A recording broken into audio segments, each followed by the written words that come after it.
Welcome back to the channel. This is Trendy Storm, and you are watching first part of What If Naruto Was Turned by Kyuubi into a living apocalypse. If you enjoy this video, please like, share, and subscribe to this channel. Not wasting no time. Let's start the story. Kyuubi drummed his claws on the ground while he sat in his cage. He was examining Naruto's DNA. Sorting through its various strands, he was incredibly bored at the moment. There was nothing that caught his attention.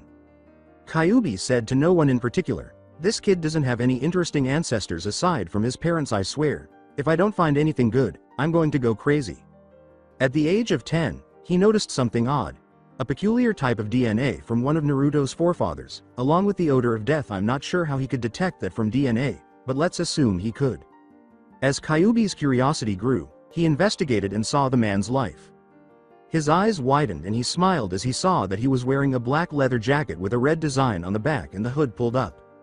He saw a man charge at a group of soldiers, and after the soldiers shot at him, he was unharmed. His arms grew larger, and spikes appeared over his now bulkier upper arm, and his hands grew larger, with 3 talons growing out of his hand in place of his fingers and a bladed thumb replacing his normal thumb. The man then swung his claws at the soldiers in his path, tearing them apart with each swing.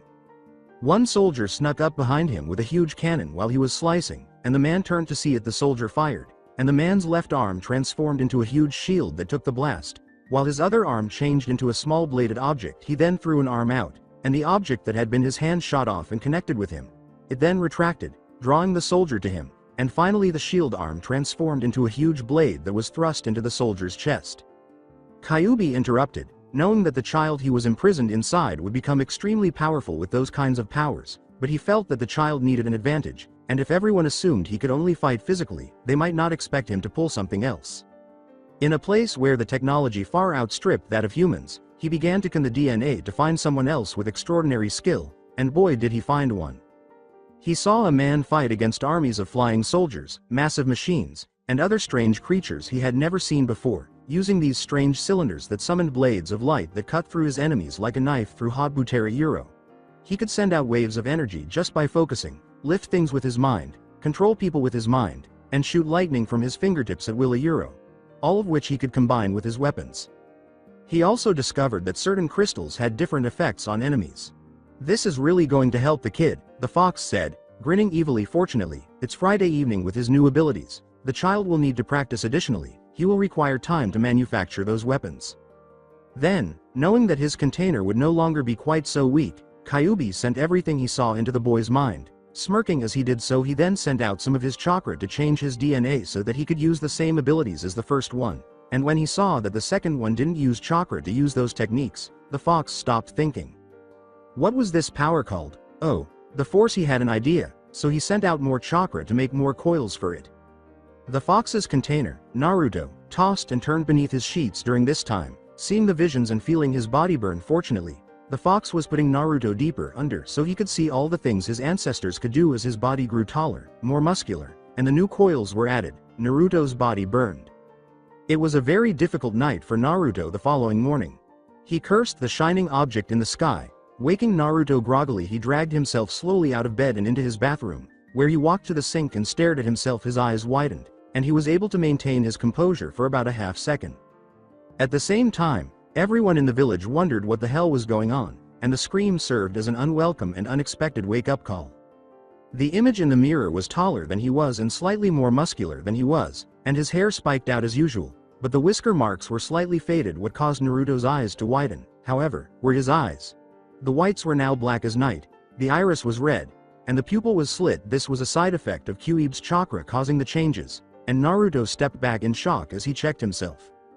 This was all too unbelievable to be true. Naruto staggered back and into the kitchen, failing to realize that he was backing up to a chair, which caused him to fall over. He felt a little pain in his arm, and when he looked down, he saw a long cut running down the top of his forearm, which was being healed by some tiny black and red tendrils. As he remembered seeing someone doing that in a dream he had the night before, Naruto became curious and got up to lift an arm. When the tendrils left, his arm was only black and showing a lot more muscle. If he remembered correctly, the man in the dream had called this arm form the muscle mass form. He lifted his arm and brought it down on the table, and it was shattered to splinters. Naruto smirked, then began to wonder about the dream he had the previous night. He then held out his mutated arm and pointed it at the chair, and he focused, causing it to float off the floor. Naruto smiled, and the chair flew across the room, shattering as it hit the wall. Okay. Naruto told himself, I can do the things I saw in my dream. I don't know how, but I enjoy it. After a brief period of silence, he smiled and said, looks like I have to learn to control it first. Great. At last, I can take off my mask. When he was about to leave, he realized that he had nothing to wear and that something was screaming at him to get rid of that orange thing he always wore. He knew that he couldn't go out in his underwear and that the clothes he had were a little small, and he couldn't go into the clothing stores because the owners would always chase him out or only sell him that orange-colored stuff. He was referring to this idiot mask he put up to make people think he was harmless so they would leave him alone. Naruto was trying to think of a way to accomplish this when he realized that he could use the transformation technique to change his appearance or take on the form of someone else. He concentrated his chakra and created a seal, and when the smoke cleared, he saw a black man with smooth hair, brown eyes, and clear skin dressed normally.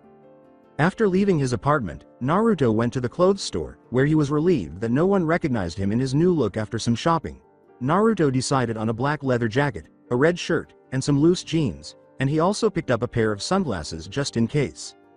Naruto paid for the normally priced clothes, then went to a nearby alley to change back into his new clothes and put them on. Naruto then left wearing his new clothes and his new sunglasses over his transformed eyes.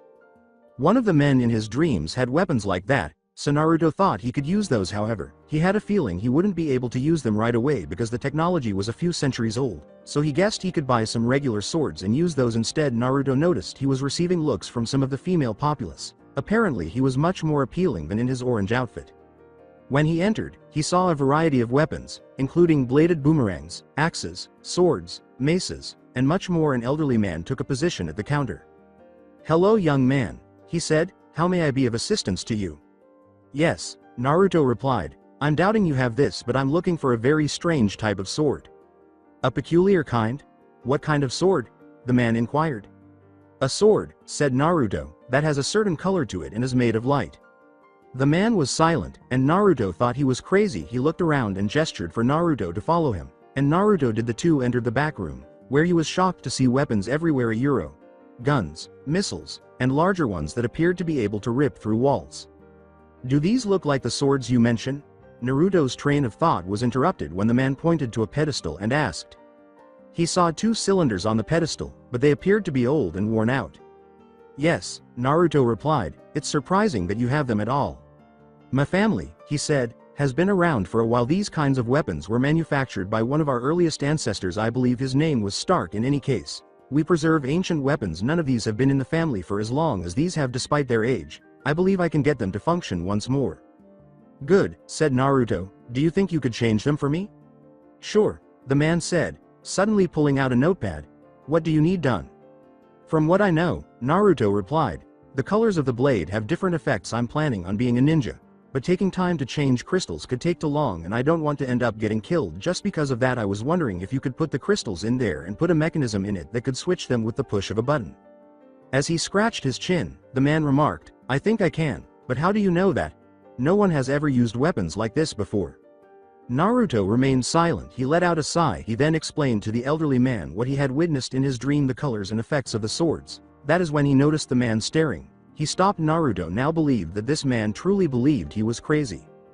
Kid, said the man, I've heard of this a few times. Weapons calling out to those who wield them. From what I can tell, it lured you here, showing you what the swords could do. I think you're the next person to wield these weapons. Naruto exhaled a sigh of relief. In his mind, that this guy didn't think he was crazy made him happy. Good, Naruto replied. Look, I was wondering if I could get some regular swords. I guess I should start out with regular swords since I can't use those right away. Finally, the individual replied, a kid with his head on straight. Go back to the store. I'll think I got something you might find interesting. Naruto followed instructions and left. After a few minutes of waiting by the counter, the man emerged from the back room carrying a big bundle. When he opened it, 2 katana swords were visible. The handle was shaped like a grip, and the blades were black with a skull image at the bottom. These, the individual replied, haven't been able to be held by anyone else. If you know about those swords, then I think you might be able to use these. Slowly, Naruto extended his hand and touched the blade handles. After that, he raised them and held them for a while. Naruto grinned broadly. He smiled as he glanced at the swords. How much? Inquired Naruto. Since the cost of the upgrade and fixing those old things will take some time, the elderly gentleman replied. €30 are on the house. It's the least I can do for you, kid. Naruto grinned and carried his new sword in sheaths on his back as he left the room. That kid doesn't deserve all the flack this village throws at him, the man thought. After a little while Naruto began honing his sword skills after discovering an abandoned training area. This proved to be a difficult task for him. He needed someone to spar with, but what were the chances? Just as he was ready to leave, he heard a lot of shouting. He pursued the sound and discovered an extremely strange scene. Both of the men were wearing orange leg warmers, green spandex jumpsuits, bowl-cut hairstyles, and thick eyebrows. Alongside them were a girl wearing a pink shirt with her hair tied up in buns and a man with big, pupilless eyes who was dressed mostly in brown. The white-eyed boy said, "Someone is watching us," as he stood up. "I got him," the pink-clad girl declared as she threw the kunai at Naruto's location and whipped it out. Naruto ducked out of its way. As he stood up, Naruto said, "Hey, easy," adding, "I just bought this outfit." The white-eyed boy said, "Who are you? And why were you spying on us?" The boy growled when Naruto smirked and said, "Isn't it polite to give your name first? Neji." The girl with the bunny hair snarled, "Sorry about him, my name is Ten. This is Lee and Guy Sensei." As he extended his hand, Lee exclaimed, "It is nice to meet you, friend." Naruto shook it right away. Neji repeated, "Why were you spying on us?" "I thought this place wasn't in use," Naruto replied. "I only came out here to practice with these." Ten gazed at Naruto's swords with hearts in her eyes as he unsheathed them. She said, "Beautiful," and reached for it. Her hand was quickly slapped away by Naruto. "Mine," Naruto said, gesturing to himself with his thumb. Ten pouted, crossed her arms, and sighed. "You know," Naruto replied, "I could use a sparring partner. I have this new style I'm working on in both taijutsu and kenjutsu." "What are these style?" Lee inquired. "Really? The Black Fist style and the Euro Light Blades style," said Naruto. Given that the skills of those two men were essentially the same, it made sense. Raising one of his big eyebrows, Guy remarked, "I never heard of either style. Did you make them yourself?" Naruto merely gave a nod. Then, Guy said with a wide smile, "Let's see how this works with my student, Lee." With a big smile, the boy who resembled Guy assumed a fighting stance. With a shrug, Naruto gave Ten his swords in their sheaths, and she embraced them tightly. Guy held up his hand as the two moved aside. Naruto also assumed a stance. "Ready," Guy declared. "Fight." Lee sprang at Naruto with amazing speed. When Naruto noticed the boy moving so quickly, he began to have concerns. Although Naruto was unprepared for a sudden kick to the stomach that sent him back a little, he managed to raise an arm just in time to block a punch. Naruto staggered and gripped his abdomen. "Dude," snarled Naruto, "you struck hard." With a smile, Lee charged once more. On this occasion, Naruto was ready. He sidestepped and punched Lee in the head, causing the boy to stumble over his own feet and fall sideways. "But so do I," Naruto remarked with a smile. Lee wiped his lips. Finally, Lee replied, "I have an opponent to test my limits." To everyone's surprise, Naruto was able to match Lee's speed when he charged again. For a short while, the two fought back and forth. Lee was then propelled upward by Naruto's uppercut to his chin. Following him, Naruto leapt to his feet and continued to punch him. Then he raised both fists, brought them down, and left Lee on the ground. After nailing him in the head, Lee struck the floor with a loud thud. Naruto made a graceful landing. It seems that he adopted some of the moves from those two in his dream. In that battle, he was acting entirely instinctively. Lee stood up and let out a painful groan. He got up, gripped his arm, and turned to face Naruto. "You are indeed a strong opponent," Lee replied. "What is your name?" "Naruto," said the blonde. "Thanks for the fight," Naruto replied. "That was fun. We should do it again." Lee gave a nod. He rose and approached his group. "I have somewhere to be," Naruto said. "See you guys sometime." "Bye, Naruto." Ten shouted. Neji watched with interest the entire time. Neji saw that Naruto had two sets of chakra coils while wearing his Byakugan. The second one was odd.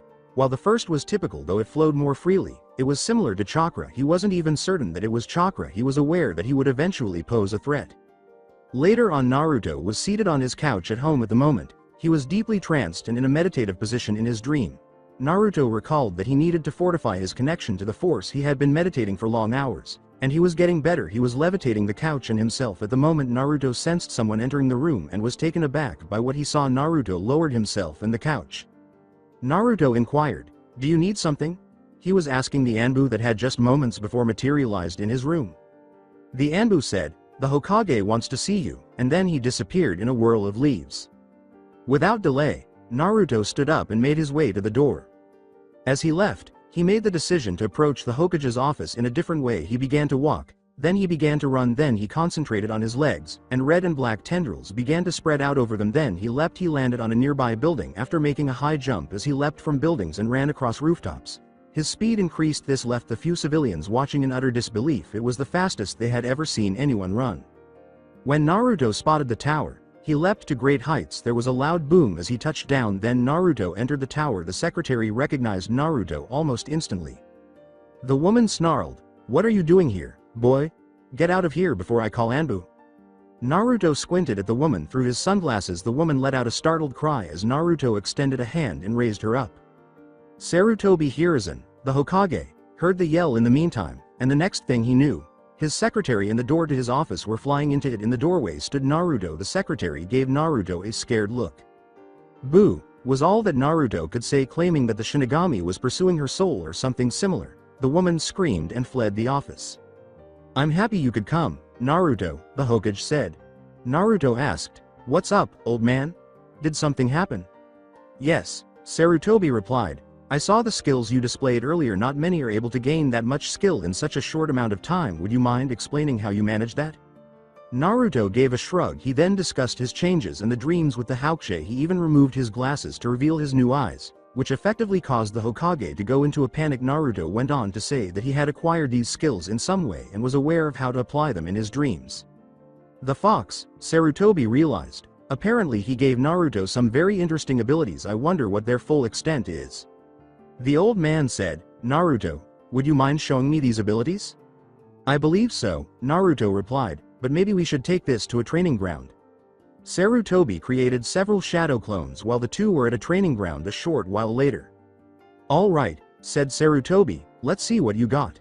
Naruto gave the elderly man a nod. Then Naruto advanced on the clones with amazing speed. The clones remained motionless. Sarutobi's jaw dropped as Naruto then transformed his arm into their claw form and shifted his biomass, as it was known in his dream, with deadly accuracy. Naruto swung his claws, slicing through clones one after the other. Once more, he moved his biomass to form the whip fist. When he fired it, it struck one of the clones and was drawn in after returning his other arm to normal. Naruto put it on the clone's chest. As Naruto ate the clone's body, red tendrils appeared all over it. When Sarutobi saw Naruto straighten, he moved to assist him because Naruto's head was throbbing. Memories flashed through Naruto's mind. The seal that the old man used to create these clones was then visible to him. Additionally, he observed that these clones consumed more chakra than typical clones. He suspected that he would require them in the future. Naruto returned his focus to the current issue. He formed his arms of muscle mass and moved his biomass. He swung forward, destroying each clone as he hit it. One was knocked down by Naruto, who then used his left arm to form a hammer fist and forcefully crushed the clone's head. When Naruto glanced at one of the clones, it seemed to become alarmed. It removed several kunai and hurled them towards Naruto. Naruto blocked the kunai by forming a shield out of his muscular arm. Then, using his other arm to form a blade, Naruto charged and swung it, severing the clone in two. Naruto adjusted his arms to their original position. He glanced at the final clones. When Sarutobi saw Naruto pointing his hand at the clones, he believed that was the end of it. Abruptly, one of the clones began to clutch at his throat. Then they raised him into the air. A massive bolt of lightning erupted from Naruto's fingertips and struck the clone as he extended his other hand. As its body was electrocuted and then exploded in a cloud of smoke, the clone let out a painful scream. The blonde was far from finished. He glanced at the two clones that were still alive and pulled out both of his swords. Naruto threw them after drawing them both back. The blades of the swords whirled like saws. Naruto successfully connected with the clone and sliced him open by using the force to spin the blades after making a U-turn. The swords returned to Naruto, who captured them. Naruto's grimace caught Sarutobi's attention. The blonde shook his hand and returned the swords to their sheaths. Naruto remarked, "Note to self. Use that move with more caution." Sarutobi said, "Naruto, emerging from a daze, I must say that was impressive." "Thanks, old man," Naruto replied, "although there are more to these than I'm aware of. I'm just learning HTEM, so don't have more of the advanced stuff down." The words, "Naruto, can anyone else do this?" were spoken by Sarutobi. "No," said Naruto, "I don't think so." "Why?" "Because I think I can classify these as bloodlines," the elderly man clarified. "Bloodlines?" inquired Naruto. He struggled to pay attention in class, but he wasn't as stupid as everyone believed. "Yes," Sarutobi replied.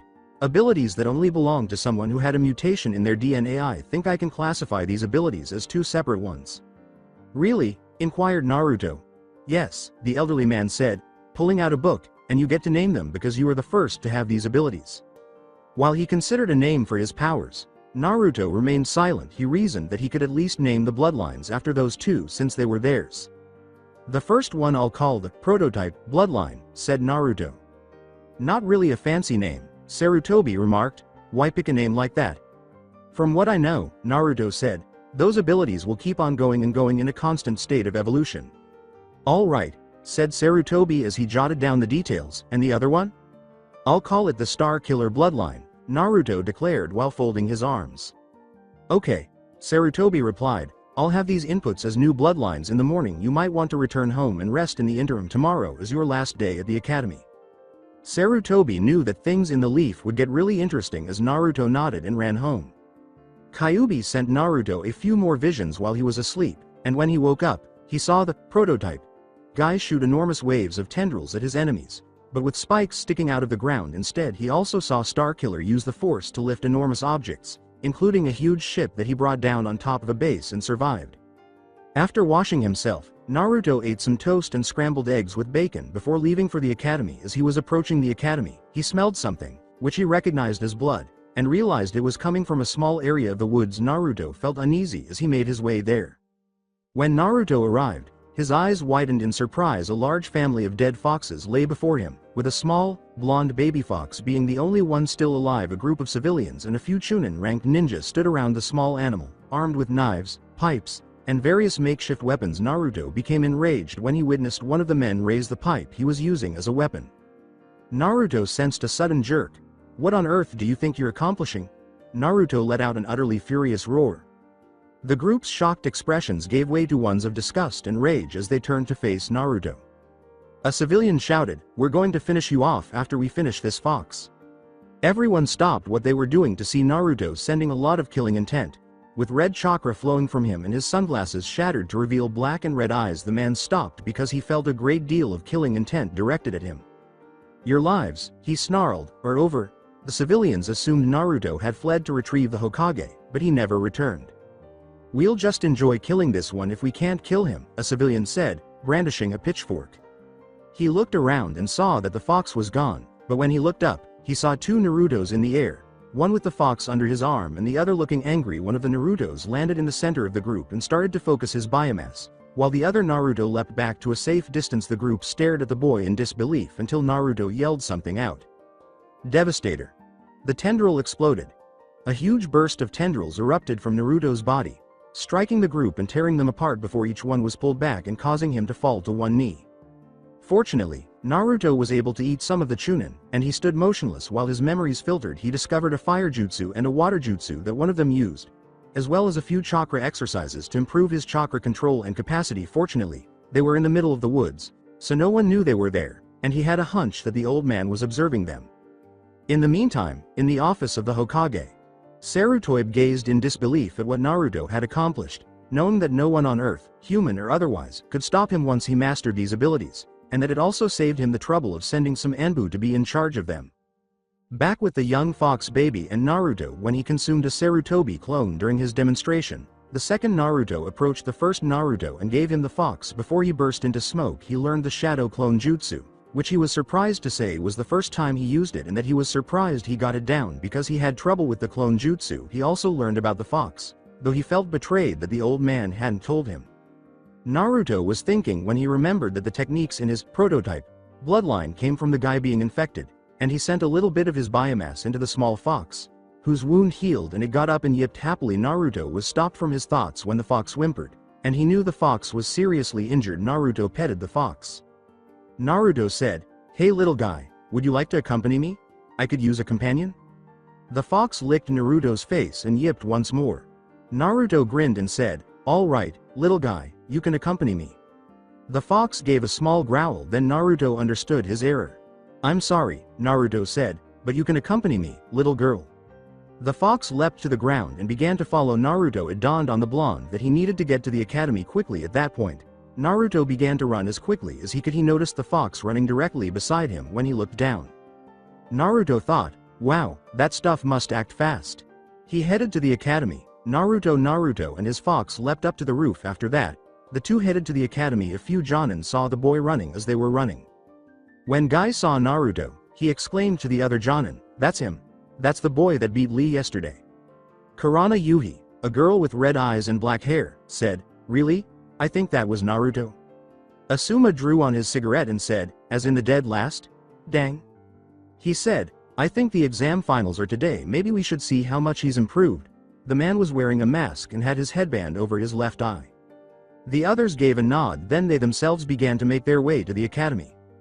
Naruto had just entered his classroom. After arriving, he took a seat and bided his time until their teacher, Iruka, arrived. He was sitting when a little puppy and a boy with red cheeks approached him.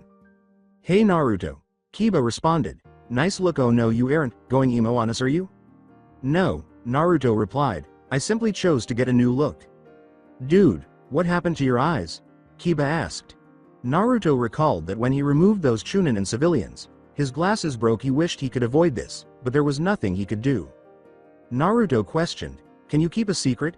Kiba gave a nod. Naruto went on, "I awoke a bloodline yesterday. I have an understanding of it, but I don't think I'll use it much, seeing as I have no clue what I can do with it." It wasn't entirely false. Naruto was not aware of every ability. He had seen only a few of them, not every one of them. Kiba gave a nod. Despite seeing the fox pup, he ignored it. Kiba and his dog strolled back to his desk and took a seat together. Naruto was contemplating whether or not to demonstrate his new abilities today when the sound of shouting interrupted his thoughts.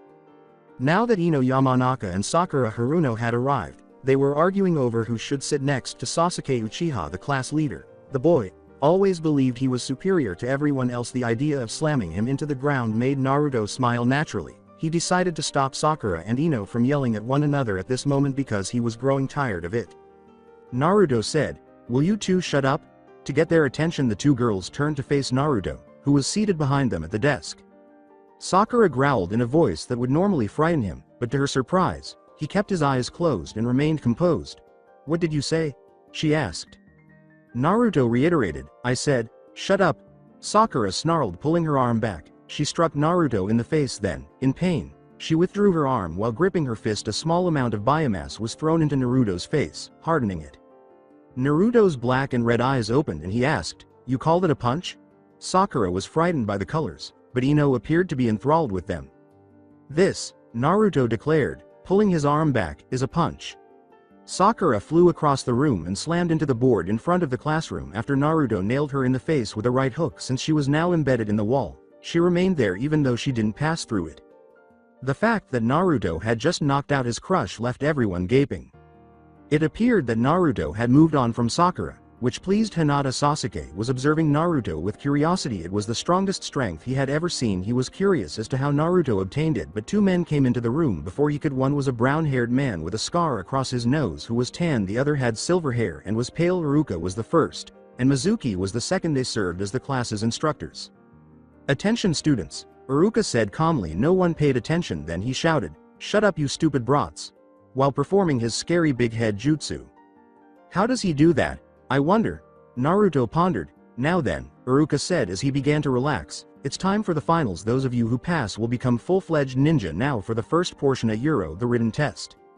Everybody moaned. After Iruka distributed the tests, the action started. At this point, Sakura had managed to free herself from the wall and was giving Naruto a massive death glare as she made her way to her seat.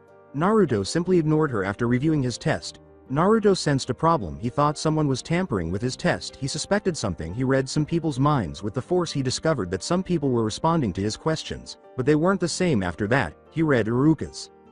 The scarred Chunin thought, "I hope Naruto passes this year." Naruto was aware that he wasn't the one playing tricks on him. Then he handed it over to Mizuki. "That demon brat will undoubtedly fail the genjutsu test I put him through. I'll then deceive him into taking the forbidden scroll so I can murder him and claim the credit. I will be able to possess the scroll's power and become a hero." When Naruto heard that, he clenched his fist for a table. He could get him later, but he couldn't expose him. The memories of the chunin he had eaten earlier to save his fox were then revisited by Naruto. He discovered a memory after searching through the others. Recollection. You can break free from a genjutsu in at least two different ways. The first is that you might injure yourself. Second, you can say, Kai. While forming a ram seal, you should be free of the genjutsu after this. Final memory. Naruto made a ram seal with his hands beneath the desk. Kai, he whispered. As soon as he finished, the test was the correct one. Regardless of what Naruto had previously convinced people as he began to respond to inquiries, he grinned. He answered all of them, though a few times he had to search through his memories to find the answer. Following everyone's completion, Iruka and Mizuki began the tests. Okay, Iruka replied, now that that is out of the way, let's head outside for the target and taijutsu portion of the test. They all stood up and went outside. Naruto, the fox, had jumped up on his shoulder as they were moving. When Naruto grinned at it, the fox appeared to return the smile. A few Jonin were waiting for them as everyone excitedly entered the building. Mizuki questioned, what are you guys doing here? With his nose in his book, Kakashi remarked, oh, we came to see who. This part of the test helps us know who we want for our teams. Mizuki and Iruka both nodded. They began the target portion as soon as they were outside. As Naruto watched one of the girls approach him, he leaned against a tree. She had green eyes and was brunette. She said, hey Naruto? Yeah, added Naruto. I was wondering, she said, a little restless, would you like to go out sometime? Sorry, Naruto replied, but I'm not looking for a relationship right now. The girl kept her chin up and went to the group because it was her turn, even though she appeared upset that he had rejected her. When Iruka called, Naruto, you're up. As he ascended the post, Naruto smiled as he approached. He heard some people snicker. He overheard them mention that they needed a good laugh. Naruto pulled out several kunai and hurled them in the direction of the target. Since everyone hit the target, it appears that he had his ancestors' aim. Everybody gaped and gawked. The display of skill astounded the Jonin as well. Naruto then made the decision to demonstrate a few of his own abilities. Naruto pulled out both of his blades. Many people gazed at the twin blades, particularly a sickly swordsman. Naruto used a small amount of force power and concentrated chakra into the blades. The blades made a faint hum. Then Naruto pulled them back and released them into the air. To everyone's surprise, the blades whirled like saws and sliced straight through the dummy as they struck it. Using the force, Naruto caused the blades to spin around in midair and come flying back at him. Naruto extended his hands and quickly grasped them. Everyone else appeared to be about to lose their jaws, and Iruka dropped the clipboard he was using to keep score. Naruto replaced the sheets on the swords. Sasuke approached him as he was leaving. I'm superior to you, Tone, and where did you get those swords? He said. Crossing his arms, Naruto remarked, I got them at a weapons shop. Why do you want to know? In response, Sasuke said, I want them. Naruto said, I'm sorry, buddy, but you can't have them. Dobi, Sasuke snarled, I give you orders to. That's enough. Cough cough, a voice purred. Both of them turned to see a sickly man dressed in Jonin. I'm getting what's mine, Sasuke told the man, ordering him to get lost. Those sword cough don't belong to you, the ill replied, and he doesn't have to give them. Cough to you. With a growl, Sasuke left. In response to the Uchiha boy, Naruto shook his head. Naruto said, thanks man, to the man. No problem. Cough, the individual replied, my name is Hayate and I know what a sword means to someone. With a nod, Naruto said, a fellow swordsman. Huh? Well, if I get a team, I hope it's with you. I could use some sword moves myself. With a smile, Hayate returned to the Jonin group. Iruka grabbed everyone's attention by saying, now that that's out of the way, it's time for the taijutsu portion.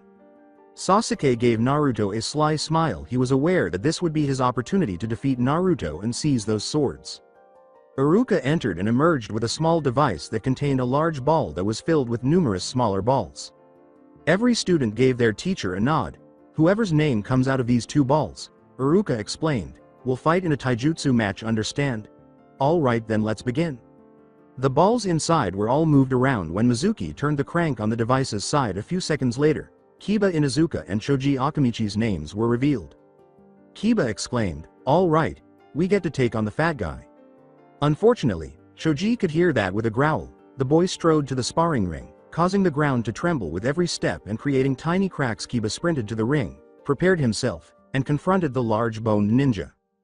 Begin, shouted Mizuki. Kiba rushed in, prepared to engage. Regretfully, Shoji hit the Inuzuka in the face with a last-second punch. Shoji sat on Kiba after he was knocked to the ground. That must have hurt, man. Although it was difficult to determine the winner because Kiba was still attempting to pull himself free from the young Akamichi, Shoji was declared the victor. Sakura Haruno and Ino Yamanaka were the next two names mentioned. It was essentially a normal catfight between the two girls. Hair pulling, scratching, and screaming were all heard. To put it another way, many men were ogling Sasuke and Naruto weren't considered. Naruto didn't because he believed that the typical kunoichi would find it embarrassing because he didn't find a brawl between two weak fangirls interesting. Sasuke didn't watch. Shikamaru Nara and Shino Aburame faced off, next being the slothful genius that he was. Shikamaru simply left the game as soon as it began. The fact of it caused almost everyone to perspire about the Nara clan. 3 things were known. 1. The clan's men were utterly indolent. 2. Wives typically killed the clan's male members. 3. They were typically brilliant naturally. The first item on the list was the most obvious of the 3.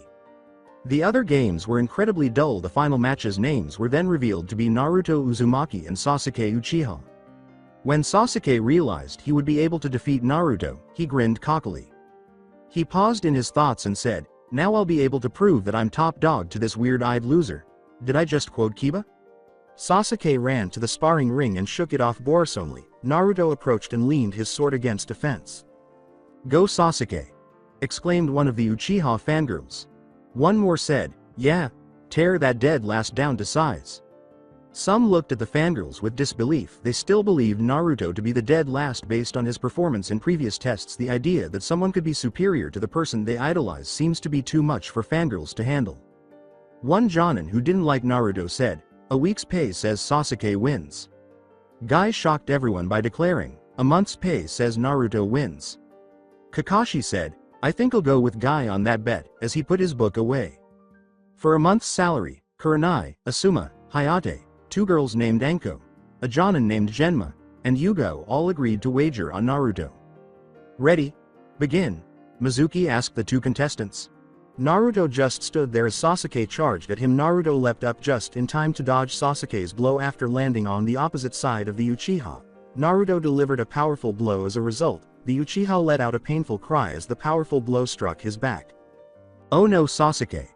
exclaimed Sakura, and Ino. Sasuke's back began to ache so badly that he staggered. He pivoted and scowled at the blonde, who was beaming broadly. Sasuke charges once more while shouting a battle cry. Crouching, Naruto delivered a powerful uppercut. "It's over," claimed Guy after glancing at him. Everyone turned to face Naruto after Sasuke. The blonde leapt to his feet and continued to punch him. Then, with his hands clasped together, Naruto lowered them onto Sasuke's head. They threw the Uchiha into the earth. Still in midair, Naruto raised his leg and landed on Sasuke. Naruto's heel struck the boy's stomach, sending him further into the earth as he screamed in agony. The final Uchiha blacked out at that precise moment. Naruto grinned as he left the field after winning. "Naruto!" was the irate cry that Sakura and Ino both let out. Naruto witnessed both of them charging. Naruto remained motionless. Naruto quickly caught both of the girls' fists as they swung, bent their arms behind their backs, and got them to kiss the dirt. "Listen, you two," said Naruto, "I don't care who you think you are or who you think will marry you in the future. If you so much as try that again, the only thing they'll find will be a few drops of blood. Am I clear?" "Why, yes," whimpered the 2 as he released them both. The blonde said, "Good," in a much more pleasant tone. After that, the class entered the school and returned to the classroom for the last part of the exam. Those who placed wagers on Naruto turned to those who placed wagers against us. Behind his mask, Kakashi grinned and said, "You guys owe us each a month's pay." Because they had lost so much money, the person who lost the wager was crying anime tears. Returning to the classroom, Naruto was scanning his surroundings. His little friend was nowhere to be found. That's when he realized his little fox was missing. He heard giggling. As he looked around, he found the source. A couple of girls holding the young fox served as the source. The affection made the fox purr. If foxes purr, it ran over to Naruto and rubbed up against his leg after yapping when it saw him. One of the girls questioned, "Is that little cutie yours?" "Yes," said Naruto as he picked up the fox. Another girl asked, "What's her name?" Naruto had never given much thought to a name. He pondered for several minutes. When Naruto said, "I'm thinking Hitomi," the name caused the fox to yap joyfully, saying, "Okay, Hitomi it is." Iruka pronounced, "All right, everyone take your seat," as the group dispersed. For the final portion of the test, Iruka continued, "You will be tested on the 3 basic jutsu." When Naruto heard this, he grinned. In the past, the clone jutsu had always caused him problems. This time, he was absolutely certain that it would work because he had a clone technique. As Sakura left the examination room wearing a headband, Naruto snapped out of his reverie. When Naruto saw that, he moaned. The next person called in was Sasuke, who returned a few minutes later with a headband on once more. Naruto moaned. His fan club let out a happy scream, and he winced. Naruto, called Iruka. Naruto entered and took a position in front of Mizuki and Iruka. "All right, Naruto," Iruka responded, "first transform into someone." As the 3rd Hokage, Naruto changed. He chose to employ a standard transformation because he didn't want to disclose his powers just yet. Iruka's astonishment and Mizuki's mild annoyance were both sensed by Naruto. Iruka remarked, "Good, now switch, perform a replacement." In a cloud of smoke, Naruto vanished. A chair took his place when Mizuki was abruptly raised off the ground by Naruto. He let out a cry when he was abruptly dropped on his butt. He screamed once more. Iruka was trying his hardest not to laugh, but he was currently failing. Mizuki grabbed his chair and sat down, glaring at the blonde. "Very good," Iruka said, writing down the results. "Now perform the clone jutsu." Iruka-sensei," Naruto responded. "Does it matter what kind of clone it is?" "No," Iruka said, raising an eyebrow in response. 4 Narutos emerged in a puff of smoke as Naruto made a cross-hand sign. Mizuki's mouth fell open as Iruka dropped his pencil. Every Naruto smiled at the expressions on their faces. Iruka grinned widely and said, "Congratulations, Naruto. You passed." Naruto put his headband on after he handed it to him. Kiba approached and grinned as he left. Kiba yelled, "All right man, you passed," and gave Naruto a high five. "Yeah," said Naruto, "I suppose the third time is truly the charm." "Seems that way," smirking, Kiba said. "Well," Naruto replied, "since I don't have anyone to wait for, I'm going to bed." After observing Naruto go, Choji shouted, "Hey man, remember that we need to return here for our team assignment in 2 days."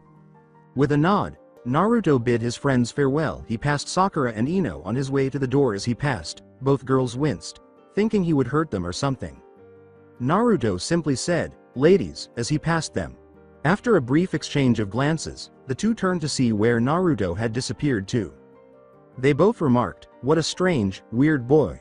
Naruto ignored the looks as he made his way home. He discovered a package at his door when he got home, since he never really got anything as a gift from anyone. Naruto arched an eyebrow. The majority of the items he had previously received were traps set by irate ninjas.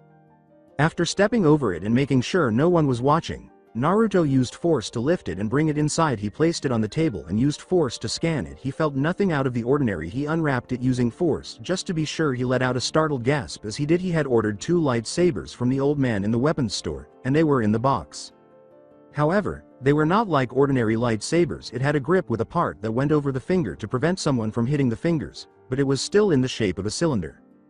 There was a black switch underneath the small red button on top of the cylinder. Naruto grabbed one of them. When he pressed the switch, nothing occurred. With a snap hiss, a crimson blade energy blade emerged as he pressed the red button. Additionally, the energy blade appeared to be similar to a real sword blade. Then Naruto noticed a note in the package's bottom. Picking it up, Naruto read it. "Greetings, Naruto. Yes, I am aware of your identity. I made the decision to improve these since I had to fix them. Your grip should be improved by the opening for your fingers. However, they can be removed if they obstruct the path. In case you didn't know, the black switch alters the crystal's colors, while the red button activates the blade. The information about the required colors was on an old scroll that I believe belonged to my grandfather. Finding some of the colors required for this was extremely difficult. You have no idea. As an aside, I chose to model the blade because these weapons appear to be similar to the Raijin. I hope you can use these however you see fit. Before I forget, there is a small item in the box that will enable you to attach these to the back of your belt. So live your life with this quote from my favorite TV show. Live long and prosper. Just long enough to conceal them." That jacket. Dan, also known as the elderly man from the gun store, was signed. As Naruto read this, he grinned. He was relieved to have someone who wouldn't overcharge him for items, but he was surprised that the elderly man recognized him. It brought him joy. Naruto located the gadget. In essence, it was a belt buckle with 2 rings. Naruto fastened his lightsabers to it and fastened it to the rear of his belt. "Alright, I think I'll give these babies a try on Mizuki Teme tonight," Naruto thought. "Slice. I'm not that bad. I'm just kidding." Naruto bided his time until nightfall. He jumped out his window as soon as he felt a disturbance in the force. Using his prototype Bloodline's thermal vision, Naruto scanned until he spotted a lone figure making his way into the forest while carrying a big scroll. Naruto grinned. He smirked as he ran in the direction of the trader. It appears that he would be able to use some of his abilities more. Alongside the trader, Mizuki lost his pursuers and laughed in his head. At last, Mizuki thought, grinning maniacally, "I will be unstoppable with the power of Orochimaru-sama and the Forbidden Scroll." A voice in his head said, "You'll still need to escape, of course."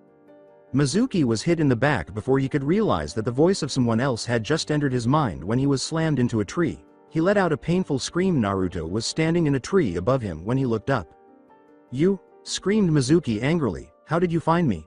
It wasn't that hard, Naruto replied. I can smell insanity from a mile away. Mizuki looked up at Naruto with a sudden smile. Naruto, Mizuki growled, do you want to know why you're hated? Why everyone ignores you? Naruto said, I'll bite, anticipating the outcome. Why? 13 years ago, Mizuki continued. The nine-tailed fox attacked our village. As you also know that the demon was killed. This was a lie. The Yondaime couldn't kill it, so he sealed it inside a newborn baby. He sealed it in you. You were the nine-tailed fox that attacked our village. Naruto didn't say anything when Iruka got there. She couldn't stop Mizuki from telling Naruto silently. The two gazed at Naruto. Naruto burst into laughter. Mizuki said, What's so funny, boy? Nothing, Naruto replied. Just the fact that you think that I'm the fox. You must be as stupid as you look. I already know about the fox. I figured it out just earlier. I'm not that fox. I know that much. Mizuki was stunned. He thought Naruto would start to cry, deny it, or go into shock. He could easily kill him in that state. Iruka was relieved that Naruto didn't believe he was a monster, but she was also shocked. I also know, Naruto added, that I'm supposed to kill people who are traitors to my village. Mizuki yelled, removing a Fuma shuriken from his back, You can't kill me. He hurled it towards Naruto. Naruto just avoided it by sidestepping. The silver-haired man growled as the blonde smiled at him. The Hokage then appeared with a contingent of devoted Anbu. Hey old man, Naruto shouted, you're just in time for the show. The elderly man shouted, Naruto, I wouldn't dream of missing it. Iruka questioned, Hokage-sama, are you nuts? Mizuki will kill him? Actually, the elderly gentleman replied, I'd be more worried about that traitor Naruto. Feel free to use your special skills. After giving the Hokage a questioning glance, the Anbu and Iruka cast curious glances down at the two fighters. Mizuki removed a second Fuma shuriken from his back. While snarling, he hurled it at Naruto, who remained motionless. Naruto extended his hand. The shuriken then abruptly stopped in midair. Shocking everyone, they all gaped in surprise. The Hokage watched with curiosity. Naruto used a force push to send the shuriken flying back. Mizuki leapt to the side to avoid the thing as the extra boost caused it to fly quickly. Mizuki mocked, Is that all you got, boy? You wish? Exclaimed Naruto, leaping to his feet in pursuit of Mizuki. The blonde approached and extended his hand. Then everyone saw Naruto shoot a few lightning bolts out of his hand. When the electricity rushed through Mizuki's body, he let out a painful scream. The electricity flooded his system, causing him to twitch slightly as he hit the ground. Everyone's jaws dropped at the moment. Some of the Anbu were pinching themselves to make sure they were awake and that this was not some strange dream. Naruto's arms were crossed. Mizuki got to his feet and glared at the blonde, who had madness and fury burning in both of his eyes. You brat! Mizuki shouted, no mere fresh out of the academy genin is going to get the best of me. Then Mizuki changed. He grew until he was roughly twice as big as he usually was. He developed orange fur with stripes of black. With a growl, the tiger man lunged towards Naruto. Reacting quickly, Naruto leapt over the man. He transformed his arm into a claw and struck Mizuki's back. Mizuki leapt to get away from them. Mizuki returned to the ground and punched Naruto in the head with force. The blonde slammed into a tree as he stood up. Naruto felt a slight ache in his arm. He glared at the monster that had once been Mizuki after twisting his arm until it cracked. Naruto growled, all right, Catboy, you're requesting it. After adjusting his arms to their usual position, Naruto removed the two lightsabers from behind his jacket. Mizuki exclaimed, Ha! What are those toys supposed to do?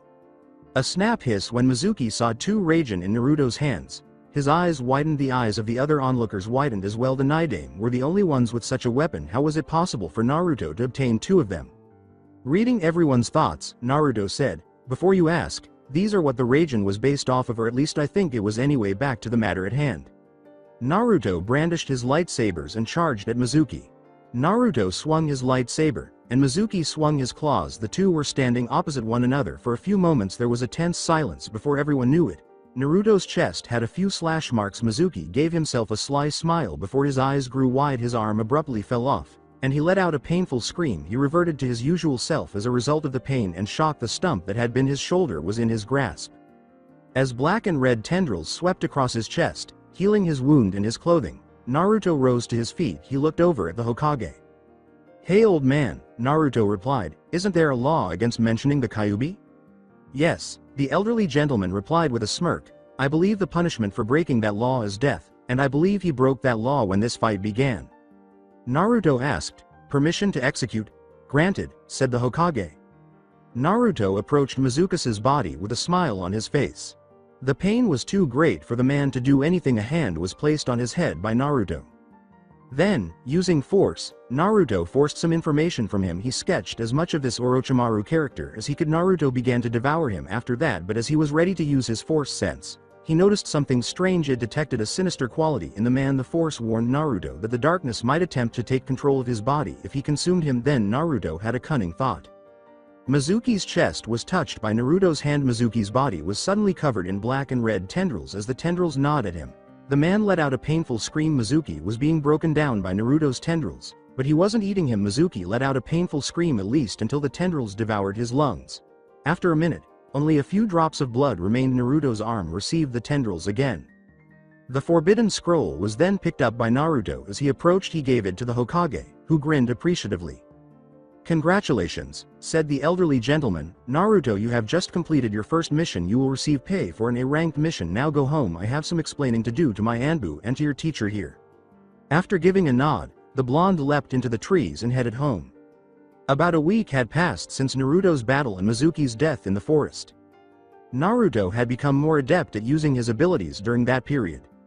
While practicing some moves for his new lightsaber, Naruto discovered that he could extend the blades and give them the ability to electrocute his enemies by transferring his force lightning power through them. That was what he was looking forward to. Hitomi had also changed. Naruto discovered that she had the ability to change into a larger creature whenever she wanted, and she had grown. Her size had increased to that of a wolf, and so had her temper for good reason. The creature remained in its fox form. Naruto had witnessed its altered form, and to put it succinctly, it was ugly. Naruto was currently enjoying a bowl of cereal for breakfast when Anbu unexpectedly showed up, sleeping on the floor close by. Hitomi jumped out of surprise and toppled over. The Anbu said, "The council has asked you to be here, Naruto Uzumaki." "Request?" replied Naruto. "You sure it wasn't demand, command, or get that damn demon in here now?" With a shrug, the Anbu disappeared in a whirl of foliage. After finishing his breakfast, Naruto hurried to the tower to find out what the council was specifically requesting of him.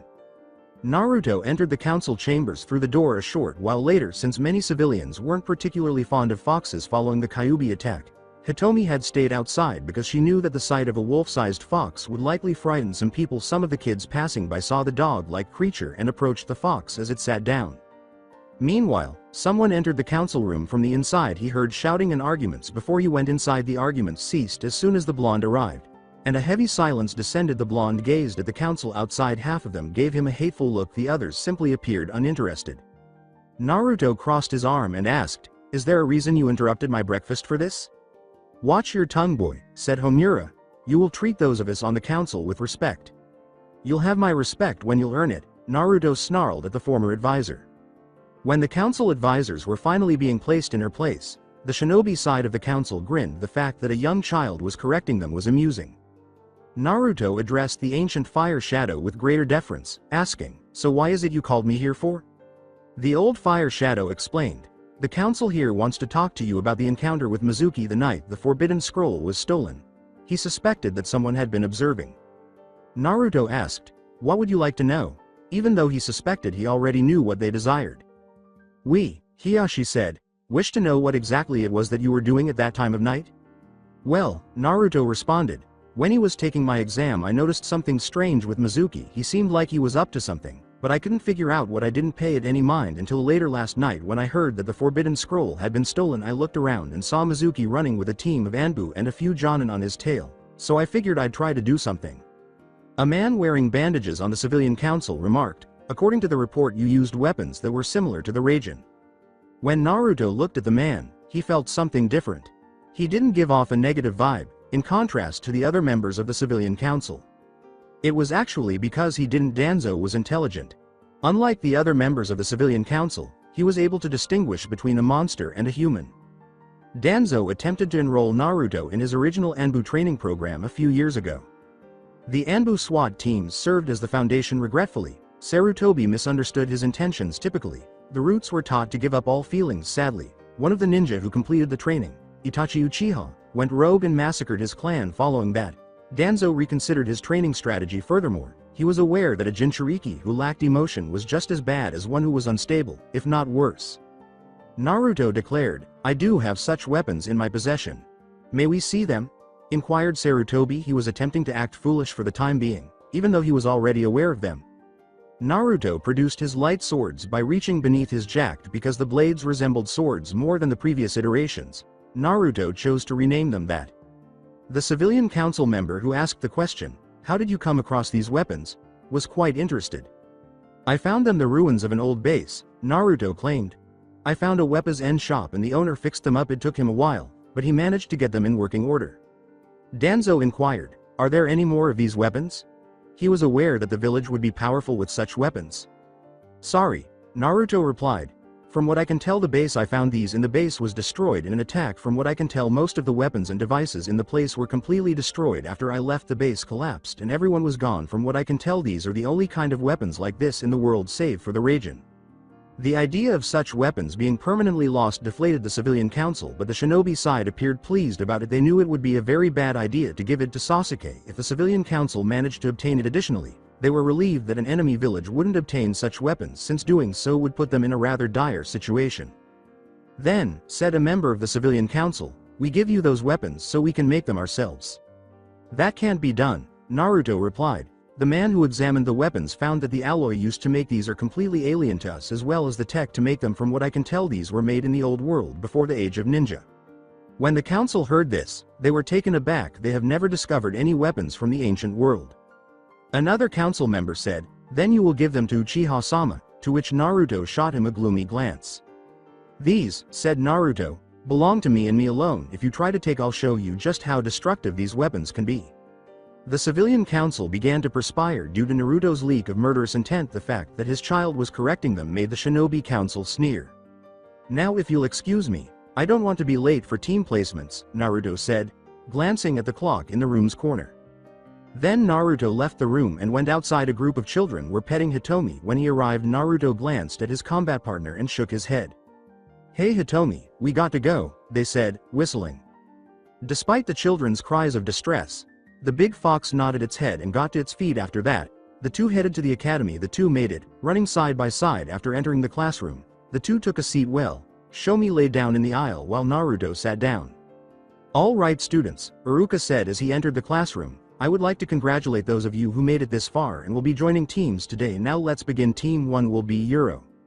Until Iruka arrived at Team 7, Naruto paid little attention. Team 7 will consist of Naruto Uzumaki, Sakura Haruno, and Sasuke Uchiha. Your sensei will be Kakashi Hitaki. Sakura applauded for being on a team with her beloved Sasuke, while Naruto moaned with a simple grunt. Sasuke resumed his typical brooding. Team 8 will consist of Hinata Hyuga, Kiba Inuzuka, and Shino Aburame. Your sensei will be Kurenai Uehi. Akamaru joyfully barked, Kiba cheered, and Hinata gave a somewhat meek nod. Shino remained silent and simply pulled a Shino. Team 9 is in rotation from last year. Team 10 will consist of Ino Yamanaka, Shikamaru Nara, and Choji Akamichi. Ino screamed in frustration at being paired with a fat man and a lazy boy instead of Sasuke. "Troublesome," was all Shikamaru muttered, and Choji continued to nibble on his bag of chips. "You will wait here until your teachers arrive," Iruka replied. "Since this is the last time I see you, I'll give you this little tidbit of info before you leave. Do anything to humiliate this village and even hell won't be able to save you from me." The scarred Chunin left the room after saying those eerie words. A few minutes later, some Jonin entered the room, and Naruto recognized them as the ones he and Sasuke had seen during their fight. "Team 8 with me," a woman with red eyes and black hair said. Each member of the team got up and walked away with her. "Team 10 with me," a bearded man smoking a cigarette said. The members of Team 7 were the only ones left after the other Jonin called out their team number. After almost 2 hours of waiting, Sakura cried out in exasperation as the group continued to wait. "Why is this guy taking so long?" she questioned aloud. "I don't know, but his excuse had better be good," said Naruto, "otherwise I'm going to have to hurt the jerk." Sasuke remarked, "You and I have reached a consensus for once, Dobi." Naruto had an idea. He glanced at Hitomi and used the force to send a mental message to the young fox, who stood up and stood close to the door. A few seconds later, the young Genins heard footsteps, and a man with silver hair that defied gravity, a mask, and a headband covering one eye entered the room. "This team is awesome." He was interrupted when Hitomi clamped down hard on the man's leg with her teeth, causing him to scream like a little girl and hobble around on one leg while attempting to remove the large red fox. Naruto smirked and laughed a little at the man's misfortune, While Sakura was simply laughing aloud and Sasuke was actually laughing a little, he snapped his fingers, causing Hitomi to release Kakashi's leg, and he then glared at the three people in front of him. When the three of you stopped laughing, Kakashi remarked, "My first impression of you three is Sayuro that I hate you all. Meet me on the roof." In a flurry of leaves, Kakashi disappeared, and the three genin rose and walked to the roof to meet their sensei. The three students arrived at the roof and took a seat on a handy bench in front of their sensei. "Okay," Kakashi said, "let's begin by making introductions. Please tell me your name, preferences, and future goals." "Sensei, why don't you begin?" Sakura inquired. "All right," said Kakashi, "I'm Kakashi Hitaki. I won't tell you about my dreams, likes, or dislikes because they are none of your business." All three children simultaneously thought, all he told us was his name. Sakura pointed to Kakashi and said, "Okay, your turn, Pinky." "My name is Sakura Haruno," Sakura said, sneering at the moniker. "My dislikes are Naruto Baka and Ino Pig. My likes are..." Giggles at Sasuke. "My aspiration for the future," squeals as she glances at Sasuke. Kakashi thought, "Oh, what a fangirl. Please, let the other two be normal." "Your turn, King of Brood," the silver-haired Jonin told Sasuke, gesturing to him. "My name is Sasuke Uchiha," he said in his typical tone, "and I like learning new jutsu and pretty much everything that I don't dislike. Killing a certain man is my goal, not my dream." "He's really awesome," Sakura thought. "Oh brother," thought Naruto. "Oh great," moaned Kakashi in his mind, "an Avenger. Let the last one be normal, please." "Your turn, Mr. Dark and Blonde," Kakashi acknowledged Naruto. "My name is Naruto Uzumaki," Naruto said with a calming voice. "My likes are my friends, Hitomi-chan," said Fox barks at being acknowledged, "ramen, and a certain weapons expert. My dislikes are fangirls, emos, idiots, and certain people. My dreams are to master my skills, become the strongest I can and make a name for myself, and if I can become Hokage." "Yes," Kakashi mentally said, "I have a normal one on my team. If these two get out of line, Naruto here might be able to keep them in line." "Okay," Kakashi replied, "we're done here for now. Meet me at Training Ground 7 tomorrow so we can take the genin test." Sakura retorted, "But sensei, we already took the test." "Sakura," Naruto replied, "the test we took was just to weed out the weaker of the genin. If my guess is right, then this is to test us as genin in the field." "Correct," Kakashi replied. "Meet me at the training ground around 8:00 and I would recommend skipping breakfast unless you want to barf it all back up." Kakashi then disappeared once more in a whirl of foliage. They all stood up and went home separately. Sasuke and Naruto attempted to return home as usual. Sakura was quickly turned down when she attempted to get a date with Sasuke. After shaking his head, Naruto leapt from the roof. After exchanging glances, Sakura and Sasuke dashed to the side and turned to watch Naruto leave as if nothing had happened and he hadn't even leapt. The two exchanged a startled glance before turning back to Naruto. Sasuke swiftly slipped away after realizing he was by himself with Sakura. Sakura noticed they were alone at this point and turned to see the boy had left. She stormed home, growling in rage at the chance she had lost. Naruto was sprinting through the forest. In the meantime, he took this action because the prototype Bloodline's original owner had a penchant for freedom and running. He disliked being confined. The blonde paused to catch his breath, and Hitomi stopped beside him to catch his breath. The boy leaned against a tree. Naruto thought, "I need some new skills. My abilities are strong, but I need a way to develop them further. My ancestor, if I recall correctly, acquired the claw power by ingesting a hunter. I wonder." Something crawled on Naruto's shoulder, interrupting his train of thought. A chameleon crawled across his shoulder as he turned as he grasped the object. Naruto grinned. After that, Naruto concentrated his biomass and ate the tiny animal next. Naruto looked for the gene that gave it the ability to change color and blend in by looking through its DNA as he watched his clothes and skin become invisible. The blonde grinned. Hitomi appeared somewhat alarmed since she could still smell her master even though she couldn't see him. Naruto smiled to himself as he turned visible. All right, Naruto thought, so I can eat animals to gain some of their adaptations. What should we call this one now? A Euro? Cloak skin? No, that is stupid skin of a chameleon. Yes, it does have a pleasant ring. After that, Naruto went home to recuperate for tomorrow's test with Kakashi. While eating, Naruto pondered whether the man would truly arrive on schedule. He thought, but refused at that moment. I recalled that he had advised against eating breakfast. Naruto was aware that skipping meals could seriously impair one's performance in the field. Naruto recognized the trick. As Naruto realized his sensei's trick, he couldn't help but smile. He then relaxed for the remainder of the day before going to bed, where Shomi slept on his room's floor. At 8 a.m. the following day, Sakura and Sasuke both arrived at Training Ground 7 anticipating Naruto and their sensei. Sakura stated the obvious, that idiot isn't here, adding, he probably forgot or didn't even know where to go. Sasuke uttered only, HN, or grunted, or whatever you call that sound. Afterward, at 9:58 a.m. Sakura chose to express her displeasure when Naruto arrived at that moment. Sakura yelled at the boy, "You're late." After giving her a silent glance, Naruto approached her face and then belch. As the scent of cheese and garlic hit her face, Sakura took a step back and held her nose. She backed up and is currently failing in her attempt to get the smell out of her nose. Sasuke inquired, "Where have you been?" "Wow, it talks," Naruto said while staring at Sasuke. "I was getting something to eat. There's actually this restaurant that serves this weird food called Italian. I must admit whoever came up with that stuff knew what they were doing. It was delicious." As Sakura wiped the garlic odor from her nose, she inquired, "You ate? Kakashi told us not to eat." "He recommended that we not eat," Naruto stated. "He didn't order us to not eat. Besides, I'm not late. Kakashi-sensei isn't here, so I'm on time. You two were really early." That's when the Jonin with the silver hair showed up. He just said, "Hey," Sakura screamed, "You're late," with a lot more rage than she had directed at Naruto. "I'm sorry," Kakashi said, "I got lost on the road of life." "It makes sense," Naruto remarked, crossing his arms. Life's journey is full of unexpected turns. The three people there gave Naruto a strange look. Someone had just refuted Kakashi's usual justification, leaving him stunned. Naruto sounded very intelligent when he said that, and Sakura and Sasuke both stared at him in disbelief. "Well," said Kakashi, "we can start the test now that everyone is present." Suddenly, Kakashi pulled out two bells and fastened them to the back of his belt. "The test is simple," Kakashi stated when a timer was taken out of nowhere. "You have to get these bells from me before noon. That gives you less than 2 hours to get them. Should be enough time. Each one of you who gets a bell passes. Each person who doesn't will be sent back to the academy." The fox in front of them nodded, as did the three. Then Sakura caught sight of something. "But sensei," she added, "there are 2 bells." "Correct," replied Kakashi. "That means one of you will not be continuing on."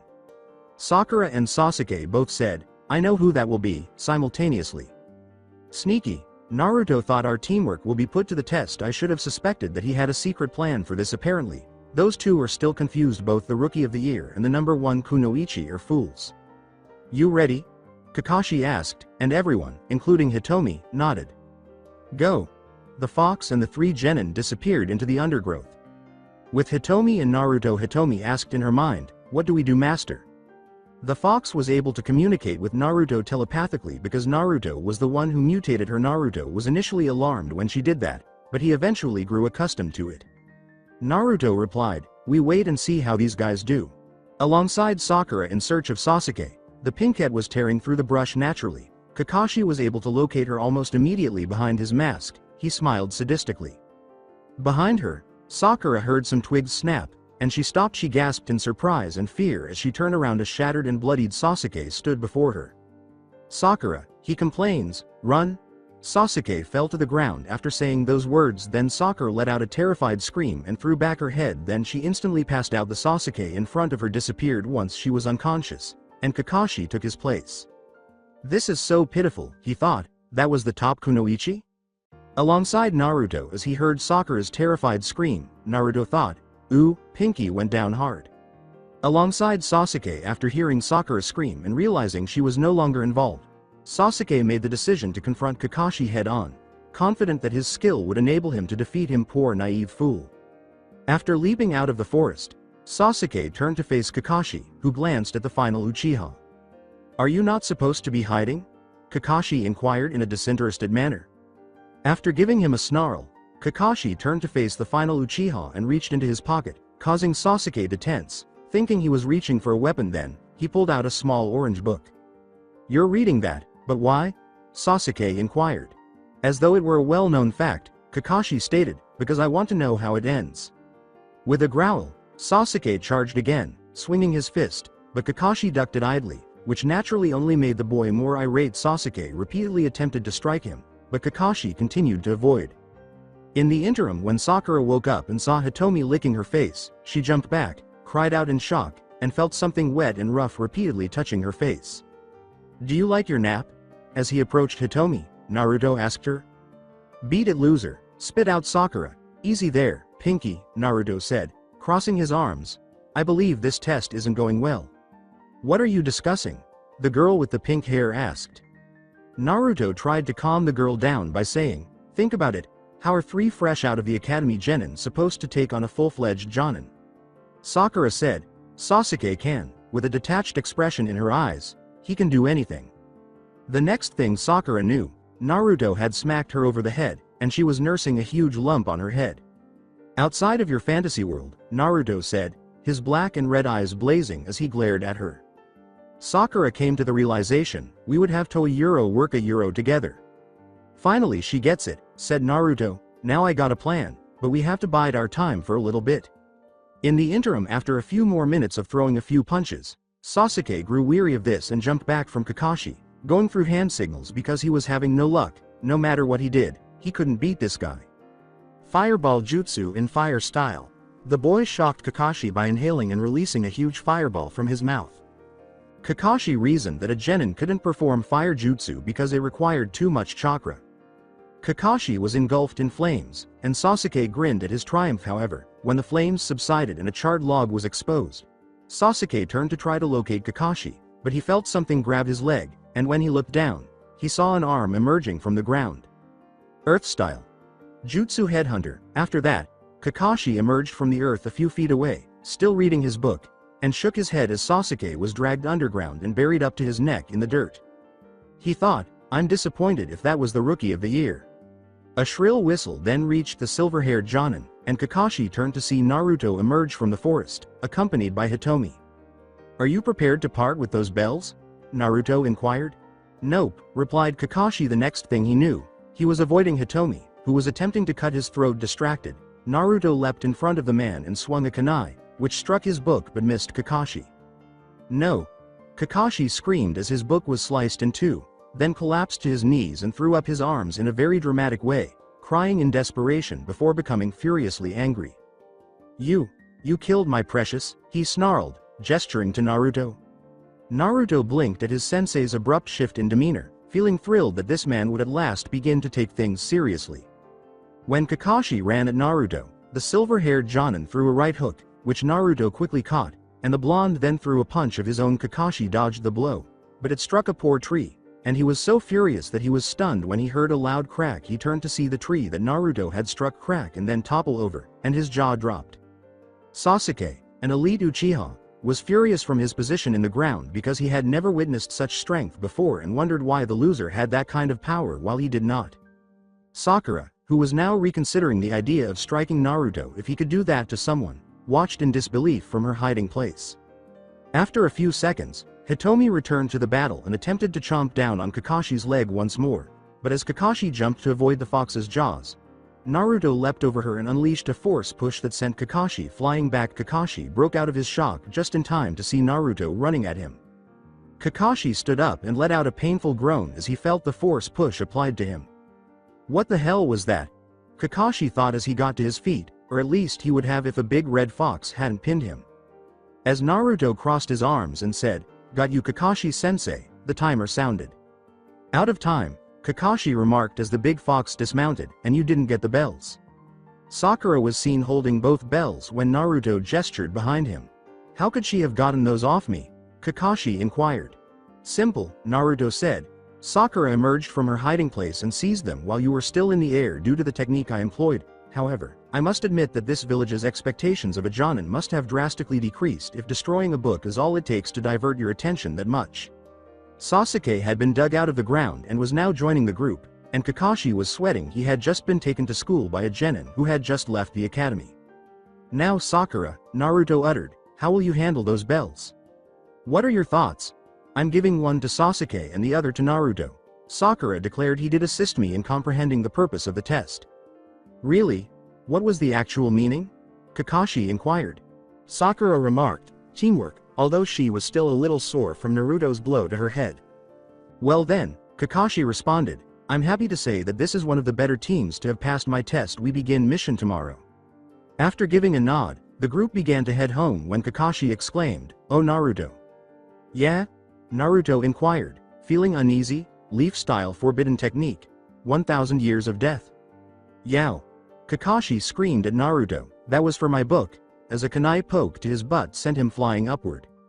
Sakura and Sasuke couldn't contain their laughter at their teammate's situation. A big furry object was wrapped around Kakashi, holding him in place as he began to leave. It turned out to be Hitomi's tail. When he followed it, the fox's tail was a vice that the silver-haired Jonin fought to escape. Suddenly he sensed that he was the target of a lot of murderous intent. When he turned to look for a source, he saw Naruto running toward him in a fury. Shortly after, Naruto appeared with one arm in the shape of a hammer fist. Hitomi let go of the man from her tail, and Naruto snarled, "That a euro hurt," before launching Kakashi into the air with a strong uppercut. Naruto returned his arm to its natural position. Sakura and Sasuke were both staring at him in disbelief, and he could feel the stares coming his way. Sakura, who had just witnessed Naruto transform his arm and use it to launch Kakashi into the air, questioned, "What a euro was that?" "I'll tell you some other time," Naruto replied. "Come on Hitomi, for helping me. There's a sirloin at home with your name on it." Sakura and Sasuke were shocked when the fox gave a happy bark and fled with the two. In the interim, Anko remarked, "Ah, this is exactly what I needed." After a long day, she was lounging at the hot springs with her friends Kurenai, Yugo, and Hana. Since it was time for a little relaxation for once in the day, it turns out that many other women were too. Nothing could disturb its tranquility. A whistling sound suddenly filled the air. Everyone saw a figure flying through the air. When they looked up, the hot springs center was then struck by the UFO. When it arose, a battered and incredibly confused Kakashi was visible. The man had just recovered from his unplanned flight. When he had strong murderous impulses, he noticed that he was surrounded by irate women wearing towels. Kakashi attempted to respond. I can explain." "Get him!" shouted a random woman. Then, as Kakashi was thrashed in his life, the air was filled with girly screams. Later on, all of the Jonin assigned to teach teams were in the Hokage's office, with the exception of Kakashi, who entered the room just as the Hokage was about to begin the meeting while wearing a crutch and covered in bandages. "How did you fare?"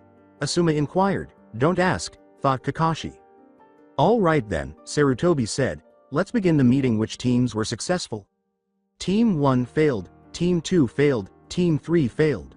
Team 4, failed, Team 5 was unsuccessful. They smelled awful. Team 6 failed. Team 7 passed. When they learned that Kakashi had defeated his team, everyone turned to stare at him in disbelief. Team 8 passed. Team 10 was successful. "Good," Sarutobi remarked. "It appears that the Konoha 12 will be back." Kurenai said, "Kakashi, how did your team pass? It's been a while since you passed a team." Kakashi remarked, "I had some interesting experiences with this team." "I bet it was the Uchiha," Jonin replied. "That demon Brad probably got in the way." For that remark, the man received a Chidori through the crotch. The test actually got off to a normal start. Kakashi stated, "I had to locate the teammates who had gone into hiding. I used basic genjutsu to eliminate Sakura. I don't know how she passed away. Then Sasuke attempted to engage me in direct combat. He touched a bell but failed to receive one. He shocked me by using a fire jutsu, but I used my headhunter jutsu to trap him. Naruto appeared after that." One Jonin remarked, "Let me guess, the boy failed miserably?" In fact, Kakashi remarked, "He was able to, Hokage-sama here most likely witnessed the entire event. Why don't you simply demonstrate what took place?" The image of the battle between Kakashi and Naruto played, and everyone was shocked by the strength and accuracy of the so-called Dead's last display. The Jonin's perspiration dropped when they witnessed Kakashi use that jutsu on Naruto for destroying his book, but that changed to shock when they witnessed Naruto uppercut Kakashi into the air. The Hokage pulled out his crystal ball, which grew to the size of a large screen TV. "That is what led to our little meeting earlier," Kakashi said, glancing at Kurenai. Anko smirked at him as Kurenai flushed, simply pleased to have a reason to pursue him. The Hokage said, "The meeting has been adjourned." With the exception of Kakashi, everyone went. "Hokage-sama," Kakashi said, "may I inquire what Naruto's specific abilities are?" His file contained nothing similar. The old Fire Shadow stated, "I didn't want anyone to know about them, so I never put them in his file." After the explanations, Kakashi left the office and went home to rest. If Naruto was truly as strong as the old man claimed, he was going to have a difficult time. The Hokage continued to describe the abilities, and Kakashi felt his heart stop. If Naruto hadn't been holding back, he would have been a stain on the floor. "Is everyone present?" Kakashi positioned himself in a tree and said, "Over." "Pink Harpy is in place. I despise you," Naruto. Sakura snarled into her headset, "Come on over." "The King of Brood is in place." You heard the glare in Sasuke's voice as he said, "I also despise you, Naruto." Naruto sarcastically remarked, "Oh, I'm scared," adding that plague was in position. Sakura said, "Target confirmed," through her headset. "Ready? Move to capture a Euro now," Kakashi said. At the target, the three genin leapt out REOW. A black cat with a pink ribbon on its right ear was picked up by Naruto. "Yep," Naruto replied, "it's okay, Tora." When Hitomi growled at the cat, it stopped writhing and trying to escape the blonde's hold, then the cat gave a little whimper. "Good," said Kakashi, "mission accomplished, target captured." Naruto screamed, "Why do we keep doing this? I hate cats." His sensei and all of his teammates winced at the intensity of his rage. After a few minutes, the wife of the fire daimyo exclaimed, "Oh Tora," upon seeing her cat. In a panic, the cat sprinted inside Naruto's shirt. There was a big lump on Naruto's back that was shaking in terror at the big woman. "Tora?" the woman inquired, obviously perplexed. It was the first time she had ever done that. "I think you scared your cat a little," Naruto said. The woman said, perplexed, "But I couldn't have," adding that Tora had never responded to her in such a way. "Maybe," Naruto replied, "she never reacted like that to you because she never knew it was going to happen. What do you do exactly when you hold her?" In the words of the daimyo's wife, "I smother her with my affections like the daughter I never had." Naruto's expression briefly changed to one of realization. "That explains it," Naruto replied. "Cats aren't people. My lady cats prefer to be pampered, not smothered. If you hold her and not hug her to death, then she won't run away as much or not at all." Naruto spoke in a calm, clear voice the entire time. The fact that Naruto was speaking differently from his boisterous self startled Sakura and Sasuke. They were also taken aback by his courage in correcting the fire daimyo's wife. "If you even look at this woman incorrectly, she has the power to have you executed." The wife of the firefighter replied, "I must say this is the first time that someone has actually had the gall to correct me on something. You must be either very brave or very foolish." "I think I'm a little of both," Naruto grinned. Tora emerged on top of Naruto's head after climbing out of his shirt. The wife of the fire daimyo came slowly. Naruto grabbed the cat and held her out as she attempted to dive back to safety, fearing the pain that was about to come. The cat closed its eyes. She was cradled and scratched behind the ears after being gently picked up. Much to Tora's surprise, Tora purred and tucked herself into the woman's arms, enjoying the feeling. "Thank you, young man," the wife of the firefighter said with a grin. "You just solved a continuing problem for me and got rid of an annoying mission. From what I hear, from now on my husband and I will send you real missions." Naruto bowed courteously and gave her a nod to cover the cost of the mission. The woman left. The cat glanced over her shoulder and gave Naruto a grateful nod as she did so.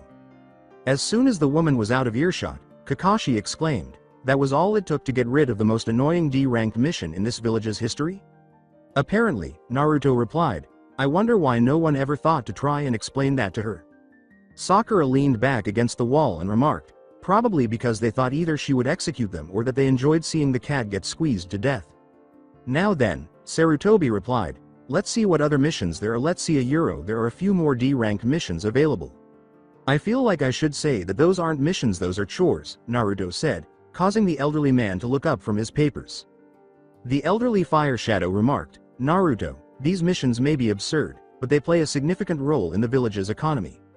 Taking a few papers from the desk, Naruto reached out and read them, including mowing a lawn, pulling weeds, getting a package from across the street, taking out garbage, cleaning gutters, and a Euro finding a lost pair of underwear.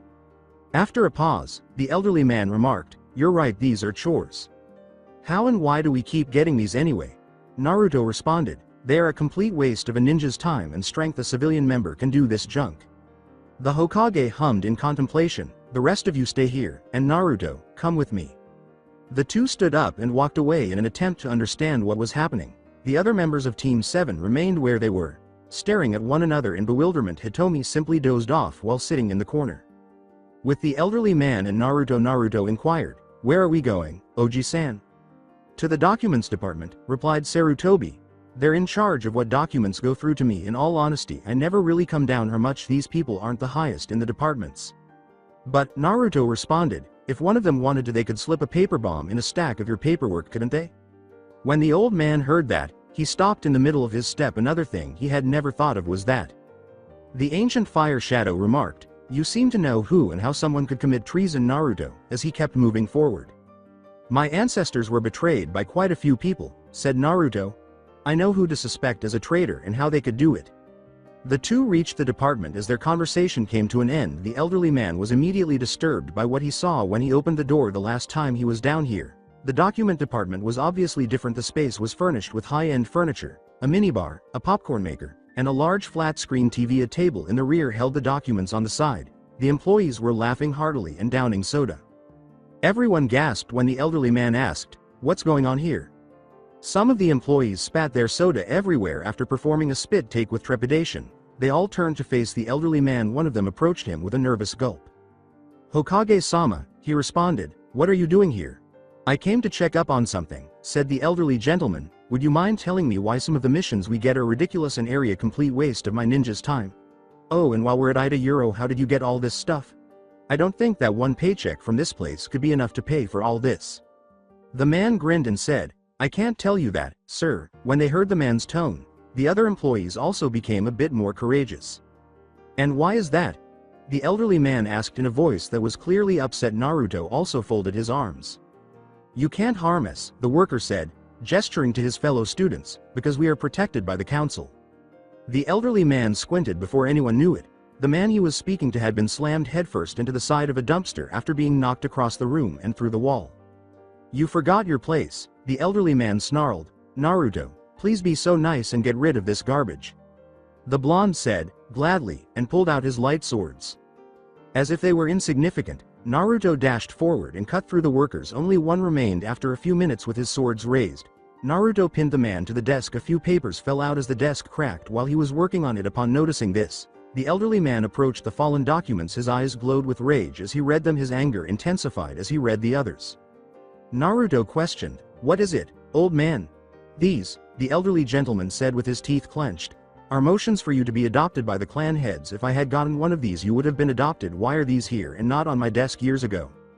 "Because," the man Naruto was holding at the desk explained, "we only did it for the protection of the village, sir. If the demon were adopted, he would corrupt the clan and turn them against us." With a growl, Naruto raised a hand. Then he struck the man's ribs, causing it to penetrate his lungs. The man was devoured by the Naruto hand. Then, as memories flooded his mind, Naruto stooped and gripped the sides of his head in agony. In particular, he caught on. Playing with memories, the man asked the council advisors and a few council members, "What is it you need us to do?"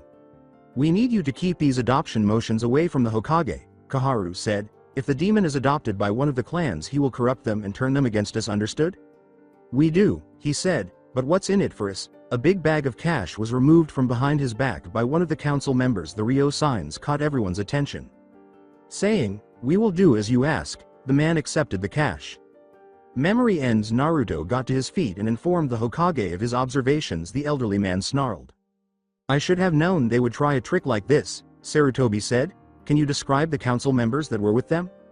Naruto described the appearance of the council members to him. The elderly man paused to see one of the women who didn't despise Naruto as the two of them left the office. According to an evaluation he read, a promotion was long overdue. The woman jumped when the elderly man said, "Excuse me, Ayaka?" "Why yes, sir?" Ayaka inquired. The elderly man said, "You've been promoted," causing the woman's eyes to widen. "You're now in charge of documents. I want you to locate every motion that could be used to burn Naruto after he is executed or banished." "Whatever became of those who were employed there?" the woman inquired inquisitively. "Apparently, someone thought it would be a good idea to go behind my back," the elderly man replied. "Oh. And I would wait briefly before entering. A cleanup crew needs to go through there." The woman went pale and gave a sympathetic nod, and they returned to the elderly man's office. The elderly man apologized, saying that Naruto and I had some personal matters to attend to. "I think you and your group are now eligible for a C-rank mission. I think I've got one here."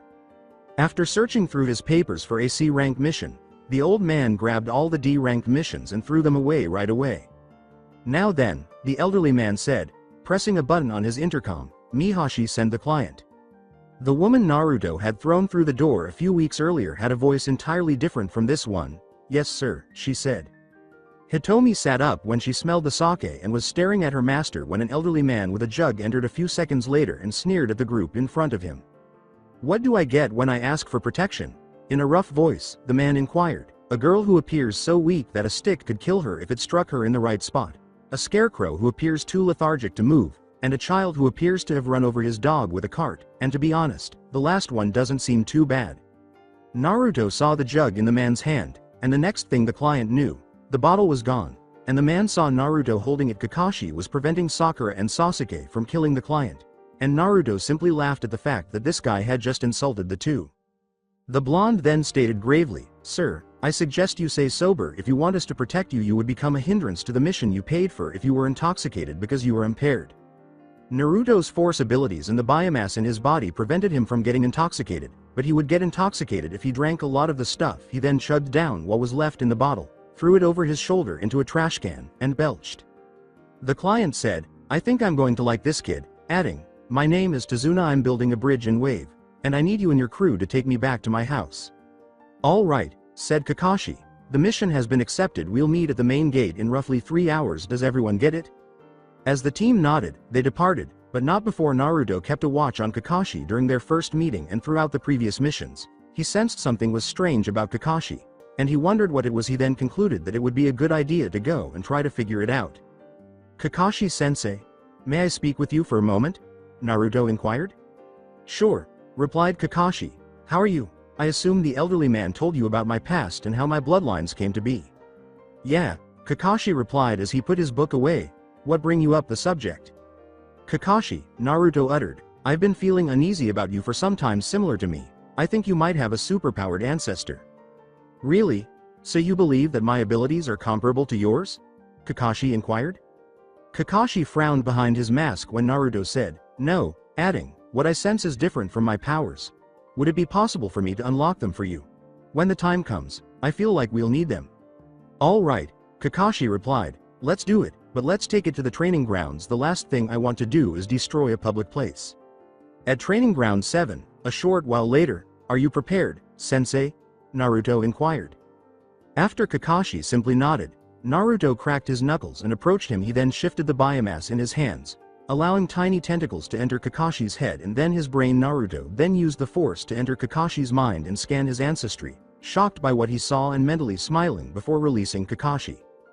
After a few minutes, Kakashi stood up, and his one visible eye glazed over as visions flashed before his eyes. Kakashi cried out in agony, feeling as though his body was on fire, and new chakra coils were forming inside of him. Naruto had left some biomass in him, and they were quickly forming secondary chakra coils for Kakashi, setting them to self-terminate to the point where they would be useless normally. Naruto wouldn't have done this so quickly, but he was in a hurry at the time. He saw a man standing in front of a bunch of men with guns. The man raised his hand and fired lightning bolts from his hand. He then focused electricity in his hand and threw a small ball that connected with one enemy who tried to get away, but it was stuck and then promptly exploded. One of the men snuck up behind him and fired a missile. The man spun around and fired a wave of energy that deflected the missile and sent it flying back at its owner. Then a large vehicle rolled up. A second one came up from behind him. Both vehicles had a large machines on the back. They both unleashed a rapid barrage on the man. The man formed a shield in front of him, blocking one haze from the front, but was hit from behind. After a second, the firing stopped, the shield dropped, and the man took aim. He narrowed his eyes and nailed the man at the machine in the head with a blast. The second one started firing again. The man jumped out of the way and ran in front of the vehicle. The man then held up his hand slightly higher and a large ball of electricity shot off toward the front of the vehicle. He shot two more and a couple of lightning bolts. Finally, after the onslaught was over, the truck exploded. When the vehicle exploded, the man behind the gunner got off and ran at the man. The man was quick to respond. With his hands coated in electricity, he began to beat down on the man until he was out cold. The man then stood over him and using his electricity bound the man to the ground. The man looked and saw a woman on the ground in pain. He walked over and using his powers healed her. After that, the vision ended. Returning to reality, Kakashi let out a small groan as his head began to spin. "What was that?" Kakashi inquired. Naruto remarked, "I had the same thing," which demonstrated to him the skills of his ancestors. "I can tell that you possess his skills. I witnessed his abilities. How about giving it a try?" Rising a little unsteadily, still a little confused and slightly sore from the chakra coils expanding, Kakashi faced a training post, held out his hand, and concentrated on what appeared to be his ancestor's basic power before lightning burst from his hand, destroying the training post. Incredulous, Kakashi gazed at his hand and exclaimed, "Whoa." Naruto stated, "I believe your ancestor was capable of controlling electricity. He had to keep away from electric objects. There aren't many like that. So I had my biomass create secondary chakra coils in your body to store and restore that energy. But if you use too much, it can deplete like a regular chakra." "Got it," Kakashi said, but what should we do now? I believe it's time we practice with your new powers, Naruto replied, since we have 4.5 hours till the meeting. Kakashi was about to correct the boy when he realized that he was usually 2 hours late for everything. He smiled under his mask, thinking that, for once, being late was a good thing. Kakashi and Naruto both assumed a stance, and as the two charged at each other, biomass began to form on Naruto's arms and electricity formed in Kakashi's hands. Hitomi simply lay down and napped despite the sounds of battle filling the air. After 4 hours, Hitomi had woken up and sat up in her shaded spot. Naruto stood panting, his arms in their hammer fist form, his jacket torn as well as his shirt, and he had a few burn marks that were healing. He had a few claw marks on him and his headband was up, but he didn't have his Sharingan. I thought when Naruto sent his biomass into Kakashi, he had the biomass isolate and destroy the Sharingan because Kakashi was in too much pain to notice it, and in a way, he was relieved that it was gone. When Naruto said, I think, pant. That's enough, pant, for today, he gasped. Kakashi, who was also exhausted, replied, yeah, I, pant. Think you're right. Now, Kakashi responded, what are we going to do about our clothes? We can't go to our mission dressed like this. After returning his arms to their normal position and placing a hand to his chin for contemplation, Naruto suddenly remembered something. I think I know someone who can help, Naruto said. Later on, Hitomi was sitting outside the store where Naruto had purchased his light swords when he and Kakashi entered, and he was met with a startling sight. 10-10. Naruto inquired. Hi Naruto, she said with a smile, what are you doing in this place? I'm here to get some new threads, Naruto clarified. What are you doing here? 10-10 clarified, this is my family's store. Kakashi remarked, Naruto, I had no idea you had a girlfriend. I am not his girlfriend, nor am she. The two simultaneously screamed, then exchanged glances before blushing. Kakashi laughed, not adding to the argument now. Do you have any clothing that can take the place of these? After a few seconds, 10-10, who had stopped blushing, came out and gave Naruto one of them after nodding and going to the back. 10-10 said, I don't know why, but my dad told me to give this to you because he thought it would make you look good. As for you, you'll need to do some exploring. Kakashi gave her a nod and accompanied her back to get some new clothes. Kakashi muttered, you might want to ask her out while you can. As Naruto went to change, it's difficult to find girls like that. After blushing once more, Naruto gave Kakashi a sidelong elbow before entering the dressing room. After 10 minutes waiting for their sensei and their teammate were Sasuke, Sakura, and Tazuna. Oh, where are they? Sakura shouted impatiently. The words, geez Sakura calm down, were spoken by Naruto.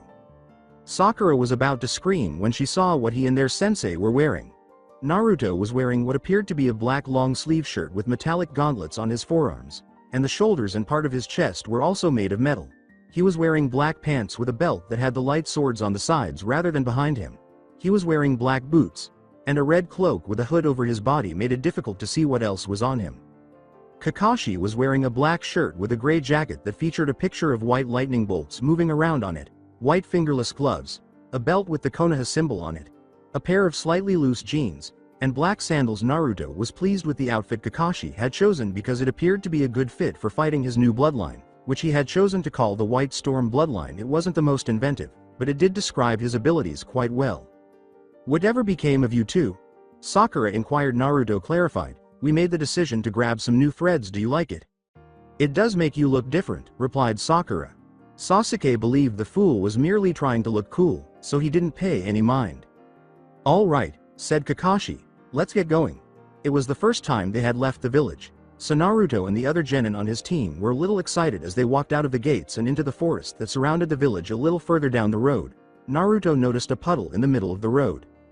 In a whisper that only Kakashi could hear, Naruto said, Hey Kakashi, why is there a puddle in the middle of the road? It hasn't rained in days. Kakashi returned the whisper, Genjutsu, and a poor one at that, be prepared. Naruto went on as if nothing had happened. Two men, who appeared to be twins because they were both wearing the same outfit and mask, jumped out of the water as soon as the group passed the puddle. They were connected by a chain and had gauntlets on one arm. Both brothers fell to their knees as the two wrapped their chain around Kakashi, but before they could pull, Kakashi grabbed the chain and sent a tremendous volt of electricity through them, causing them to scream in agony. I think you owe us an explanation, Kakashi said, turning to Tazuna after removing his chain and throwing it to the ground. Why are you being pursued by these two? Tazuna made a feeble attempt to hide the fact that they're probably just a couple of thieves. No, replied Kakashi.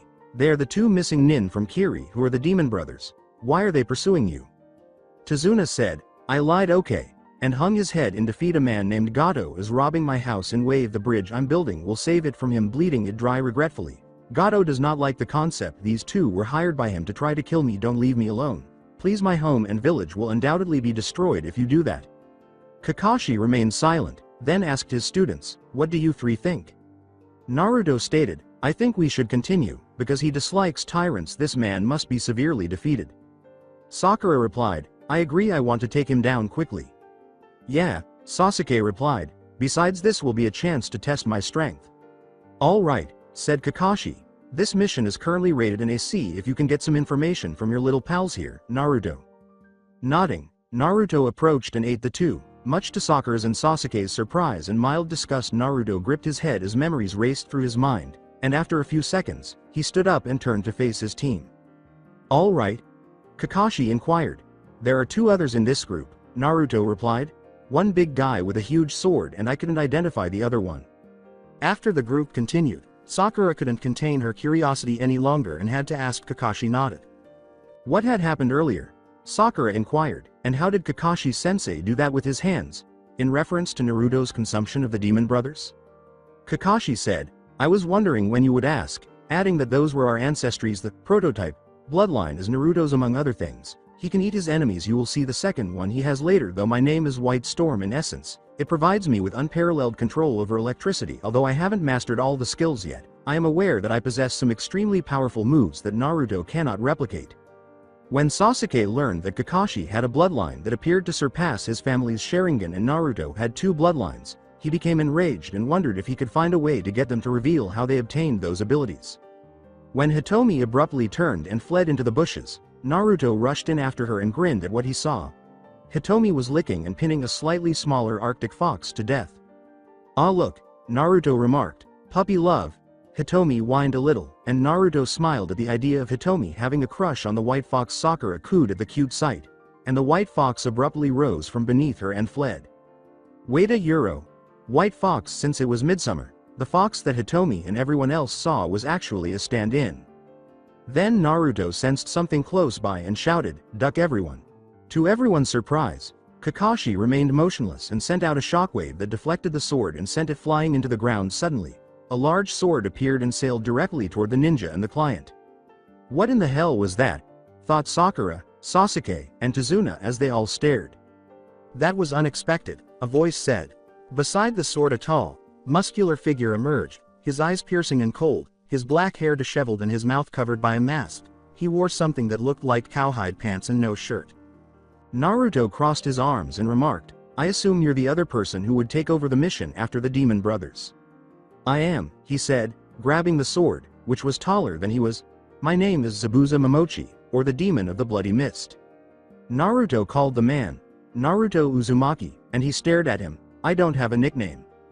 Zabuza mumbled to himself. Uzumaki a euro, where could I find a name? Oh, I remember now. Naruto remarked, how can you know who I am, buddy? I haven't even left my village yet. Now you really, Zabuza remarked, I mean the name Uzumaki. As far as I can recall, the Uzumaki were superb swordsmen. They founded a community in Water County, the village of Whirlpool. Hanzo the salamander was allegedly trained by one of their members. At the moment, Naruto was taken aback. He knew that his father's side of the family was well known in Konoha, but he never would have imagined that the other side was well known abroad. Hand over the bridge builder and you can get out of here alive, Zabuza said, jarring Naruto from his reverie.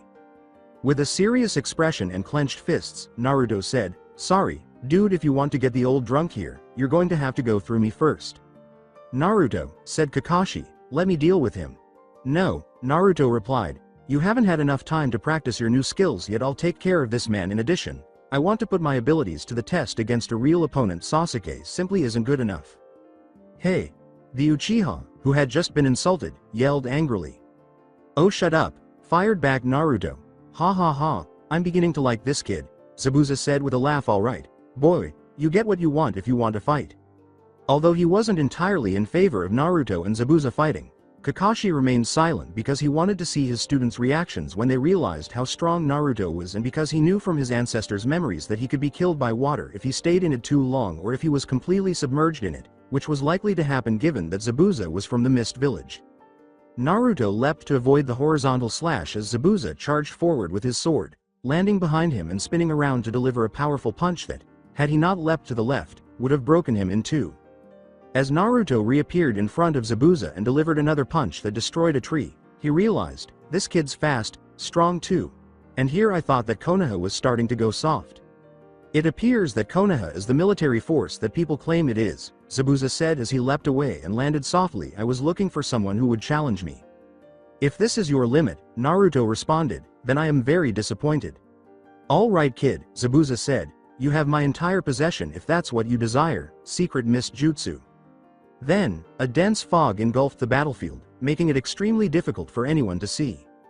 There are several ways to pass away, including through the spine, heart, liver, lungs, larynx, and jugular. The question is, which should I target first? Sakura, Sasuke, and Tazuna were perspiring at the murderous intent that seemed to emanate from everywhere when Zabuza's eerie voice broke through the fog. Naruto smiled and used his thermal vision power, drawing on his bloodline, to look around. Seeing a figure that resembled Zabuza, he swiftly transformed his arm into its blade form and deflected the big sword that was aimed at his head. He can see through the mist, Zabuza exclaimed in her mind, startled and slightly horrified. Time froze, and then the swordsman exploded into water as he transformed his other arm into a claw and drove it up through Zabuza's stomach while he was still stunned. A clone of water, Naruto thought. Still using his thermal vision, he peered through the fog and discovered a euro. At least 4 Zabuzas. The blonde smirked, slammed his claw on the ground, and yelled, biomass style. Ground spike. The first swordsman, swinging his sword in a downward arc, came at Naruto, who dodged to the side and swung his claws, decapitating the water clone. The second one came up, and Naruto swung at him. The clone leapt in the air and fell on Naruto. The third and final water clone charged at Naruto after he saw his opportunity to take down the blonde because he was still on the ground. The clone went through hand signals and Naruto spun around, shooting out a few tendrils from his hands, which hit the clone dead center before the tendrils covered him and then consumed him. Naruto didn't learn much from the clone, but he did learn the jutsu it was about to use. As the name suggests, a massive spike of biomass shot out of the ground, and the clone, unprepared for this, was impaled on the spike before he burst into water. The spike then receded back underground as the biomass returned to Naruto's body. After completing the hand signals and facing the actual Zabuza, who was now approaching him, Naruto exclaimed, water style, water dragon jutsu. The dragon roared and flew at Zabuza, who was too stunned to move, and as he was carried away by the current, he thought, how in 9 hells is this kid a genin? Zabuza's eyes widened as the water surrounding Naruto formed a large dragon, resembling his own technique but seemingly much stronger. When Zabuza made extremely painful contact with a tree trunk, his thoughts were interrupted. He cried out as he felt something crack, moaned in pain, and managed to get up in spite of it. Gazing at the swordsman, Naruto exclaimed, wow, I didn't think you'd get up from that. How? In what way are you a genin? Zabuza inquired. You ought to be a jonin at the very least given your strength. I want to earn my rank, Naruto replied, plus let's face it, before I'm a jonin I want to make a name for myself. Well then, Zabuza said, grabbing his sword that had washed up beside him, let's see what else you have. A few throwing needles suddenly flew out of nowhere and pierced Zabuza's neck, causing the swordman to instantly fall to the ground unconscious. Naruto reached under his cloak and was about to draw his light swords when he raised an eyebrow and a figure in a tree, a euro. A hunter nin in a blue battle kimono, a euro, appeared. The voice behind the mask was female. Thank you for weakening him for me, she said. Naruto said, no problem, with a suspiciously apathetic expression on his face as the force went off on the hunter nin. The hunter nin picked up Zabuza's prone body and said, now if you don't mind, I'm going to do my job. Then start right now, Naruto replied. Hunter nin are supposed to destroy missing nin on sight. He could sense the hunter nin's uneasiness. The hunter nin said, we will meet again, and disappeared in a whirlpool of water. When the fog cleared, Naruto turned to see that everyone but Kakashi was making the open-mouthed fish impression. What? Naruto inquired. How? Began Sakura. Did you complete all of that? Sasuke concluded. That was my bloodline, Naruto replied. I thought Kakashi told you about that earlier with the demon brother, or were you just not listening at the time? How did you acquire that ability? Sasuke inquired. Those powers, snarled Naruto, are mine and mine only. Should you attempt to take them like a trout, I'll gut you. Sasuke recoiled at the rage in Naruto's red eyes, and Sakura, knowing that Naruto could kill her if he so desired, chose not to defend her crush. Kakashi said, all right, then everybody, let's get going. The group then left, Sasuke glaring at the back of Naruto's head as the young Uchiha plotted to get the blonde to reveal the secrets he had already revealed and those he had not. Poor, naive Sasuke. Meanwhile, underground in an old base the lights came on, the computer flashed, the system came to life, and there was a loud humming. The room was filled with big glass tubes and a big computer that had accumulated a lot of dust over the years. A dark, mechanical voice said, "System online, solar panels positioned. A system recharge has begun. 50% operation. 48 hours until the recharge is finished. Starting the scan." The voice died down, and then a loud warning siren sounded. A picture of the elemental countries appeared, with 2 dots going off in one direction and 5 more going off in another. The image first zoomed in on the fire country before getting closer. Warning. Red alert. The black light virus was found. Protocol was found while searching. Start bio and mech as soon as the power is restored. Production of soldiers. Then, at 47 hours, 59 minutes, and 19 seconds, the lights went out and the screen displayed the countdown to full power. As they entered his house, Tazuna exclaimed, "Inari, Tsunami. I'm home and I brought some people with me," as they arrived. The voice was smooth and said, "Father?" A beautiful woman with shoulder-length black hair left. She was soon followed by a small boy in a fisherman's hat. Sakura, Sasuke, Kakashi, and Naruto all waved at the two. "Tsunami, these are the ninja I hired to watch me while I came back here," Tazuna said as he gazed upon his child. "They know I lied about the mission, but they decided to help us get rid of Gato." Many people frowned when Inari said, "No one can get rid of Gato. You're all going to die anyway, you shouldn't even bother." The boy went upstairs before anyone could speak. Everyone in the group was silent, wondering, what's wrong with him? "Tsunami," Tazuna said after a moment's silence, "I want to introduce the super ninja who saved me from an assassin. The one with silver hair is Kakashi and that is Naruto. Those two aren't worth mentioning since they didn't really do anything but stand around and look scared." Sasuke and Sakura both gave the elderly man a scowl. Those glances were quickly dismissed. Sasuke stated, "I'm Sasuke Uchiha," emphasizing his name a bit. "Sakura Haruno," revealed Sakura. Tsunami grinned and said, "Glad to meet you," adding, "Dinner will be ready shortly." "Kakashi," Naruto replied, "I need to have a word with you in private." Kakashi gave a nod, and the two left to converse in comfort. The ninja with lightning powers questioned, "What is it, Naruto?" Naruto's statement, "I don't think Zabuza is dead," caused Kakashi's eye to enlarge. Kakashi questioned, "What makes you say that?"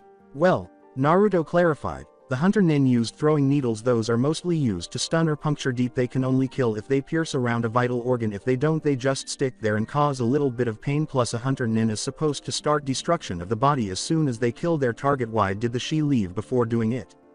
The electric ninja said, "Good point, and I'll tell the others." The blonde inquired, "How well do you think they'll take it?" After one declaration, "What do you mean he's still alive?" Sakura's cry of shock and terror echoed through the house, and everyone covered their ears. A few pieces of glass and china broke from the commotion, and you could hear some dogs barking and a baby crying in the background. When Naruto's hearing returned, he explained that Hunter Nin was in league with him. If it was a real one, she would have started its destruction as soon as the eyebrowless freak was incapacitated. Sakura asked in a somewhat more composed tone, "So what are we going to do?" "Well," Naruto responded, "we train. I think we're going to need it in case we encounter him and that Hunter Nin, though I don't think we should kill them. With the skills they have, they could make some good additions to our forces back in Konoha." At that moment, Kakashi stated, "We sleep tonight and train tomorrow."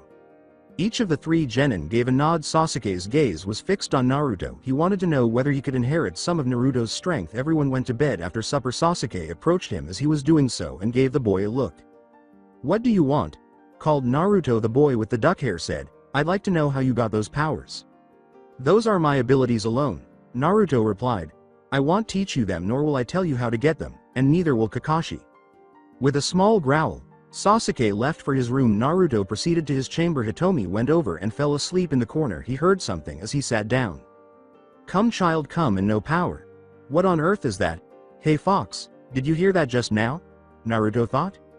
"Yeah," replied the fox. "I think something is calling out to you. I don't know what, but I think it may prove useful in the future. Check it out tomorrow. By the way, what are you doing? I was able to pay attention when Iruka was giving a lecture on seals, Naruto remarked.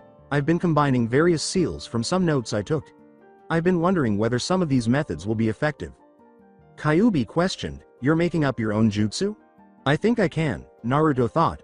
I'll ask Kakashi about it tomorrow. I think this one would work well with him. He sensed the fox smiling, and the two fell asleep, while Naruto contemplated whether it would be wise to pursue that voice. The Konoha ninja and fox team went to a clearing to train the following morning. You will begin your training with a unique exercise, Kakashi stated. You'll pick up tree climbing skills. But sensei, Sakura remarked, we already know how to climb trees. Yes, replied Kakashi, but you'll only be able to climb them with your feet. What? Dumbly, Sakura asked. In order to demonstrate, Kakashi used only his feet to climb a nearby tree. He directed chakra into his feet and proceeded straight up the surface, looking down at the genin and saying, neat huh? How do you do that, sensei? Sakura inquired. First, said Kakashi, concentrate your chakra on your feet. Next, ascend the surface. You won't stick if you add too little chakra. The surface cracks when you add too much. Since you don't need to concentrate as much, it gets harder the more chakra you have. The genin nodded, and Naruto stood there as Sakura and Sasuke ran toward the trees. Naruto, said Kakashi, will you not do anything? The blonde, I already know this exercise, she said. Really?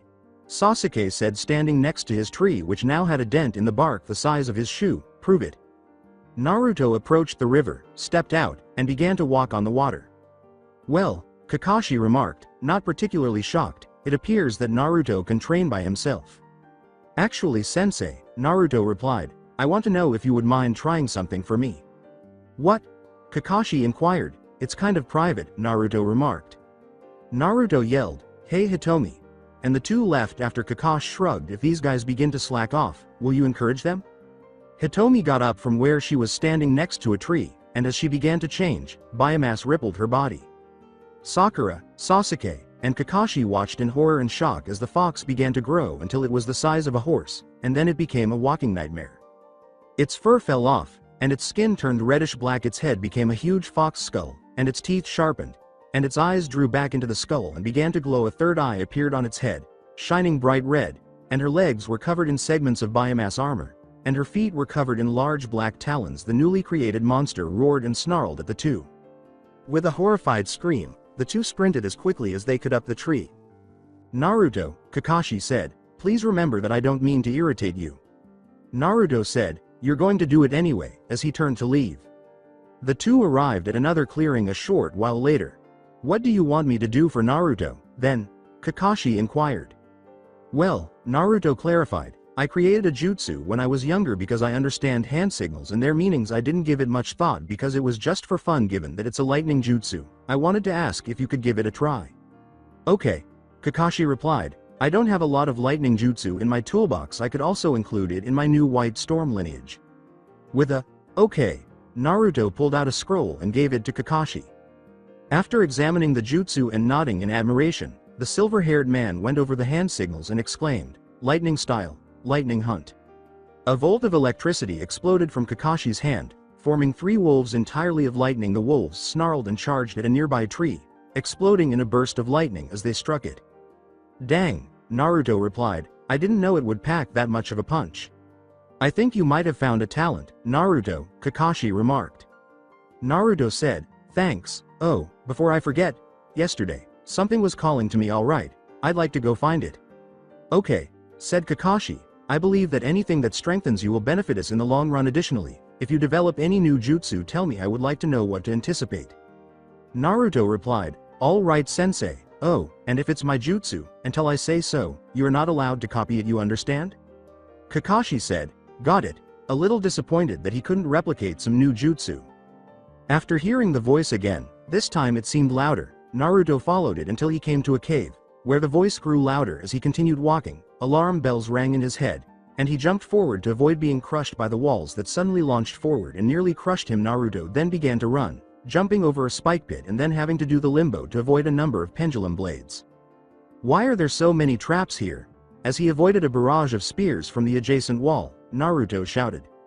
When Naruto finally reached a large chamber, he noticed some cracks and put his hand in them. He felt oil on his hands, so he took out his light sword and touched the oil, which ignited the flames spread throughout the room when he did the same to another, and he saw that it was dark, with a large black scroll on a pedestal in the center of the room, skeletons and bones adorning the walls, and dead bodies all over the floor, each one appearing to be reaching for the scroll. "Come on, kid." After stepping over the bodies that were all over the floor and realizing that the voice was coming from the scroll, Naruto slowly made his way over to the scroll and laid his hand on it. Nothing took place. Then Naruto grabbed it. Nothing took place. When Naruto heard the sound of stone grinding, he grinned to himself and turned to see the pedestal settling into the earth. "Ah, crud!" Naruto shouted. He had read enough adventure novels to understand what that meant, so he began running frantically until a big boulder fell from the cave's roof, and he began running even faster. "Indiana Jones, I curse you!" Naruto shouted. "Where did that come from?" And then he stopped. When he finally reached the end of the tunnel, he shook his head and made a sharp left as the boulder rolled past him and into a nearby lake. "Well," a panting Naruto remarked, "that was the most insane time of my life. In any case, what is this?" Seeing the scroll through Naruto's eyes, Kyuubi remarked, "Kid, that's the raven summoning contract. The Shinigami keep ravens as pets. I seem to recall that only a very small number of people were able to use them in battle. Anyone deemed undeserving was either devoured by the ravens or poisoned by the Shinigami's chakra." Naruto thought, "That explains all the dead bodies in there. So what do I do now?" "You sign it," Kyuubi said, "because the contract demanded it. It implies that they are interested in collaborating with you." Following Kyuubi's instructions, Naruto wrote his name in blood and left his bloody prints on the scroll's bottom after biting his thumb and preventing his biomass from healing it. After reviewing the hand signals, Naruto yelled, "Summoning Jutsu." A big crow appeared with the kanji for shadow on his back. It looked nasty and was rather large. "Who dares summon Kumori, Shadow, son of Ujo? Death?" the big bird snarled. Naruto said, "That would be me," attracting Kumori's interest. The bird questioned, "You? I never thought I would see a living human?" Naruto questioned, "Are you the boss?" "No," Kumori replied, "my grandfather Shigai corpse. As if you want to earn the right to summon us, then you must summon him. Add a bit more chakra this time." As the fox vanished in a cloud of smoke, Naruto nodded. This time, Naruto concentrated more chakra and called forth once more. When the smoke cleared this time, a gigantic raven with a beak large enough to lift Naruto up like an insect was visible. "Who has summoned Shigai?" inquired the big bird. Me," Naruto inquired, a little uneasy. With a curious expression on its face, the raven boss leaned down to examine Naruto. "It's strange that you live despite having the stench of death," the raven boss remarked. "I sense darkness even though I can smell purity from you. What's that boy doing?" When Naruto told the raven boss about this life and explained that he had the Kyuubi sealed in him and his bloodlines, the raven became very irate. Shigai growled, "Impudent humans. Only they can be so foolish. I have put your soul to the test. Child, you are deserving of our call. I want to make sure that is known before I leave." He spat out some chakra and lowered its beak. It proceeded to Naruto's arm, where a raven tattoo materialized. "That mark means you can summon us," the Raven Lord stated. "Just put a little blood on it and you will summon my race. Good day to you, Naruto Uzumaki." Then, in a great cloud of smoke, the raven disappeared.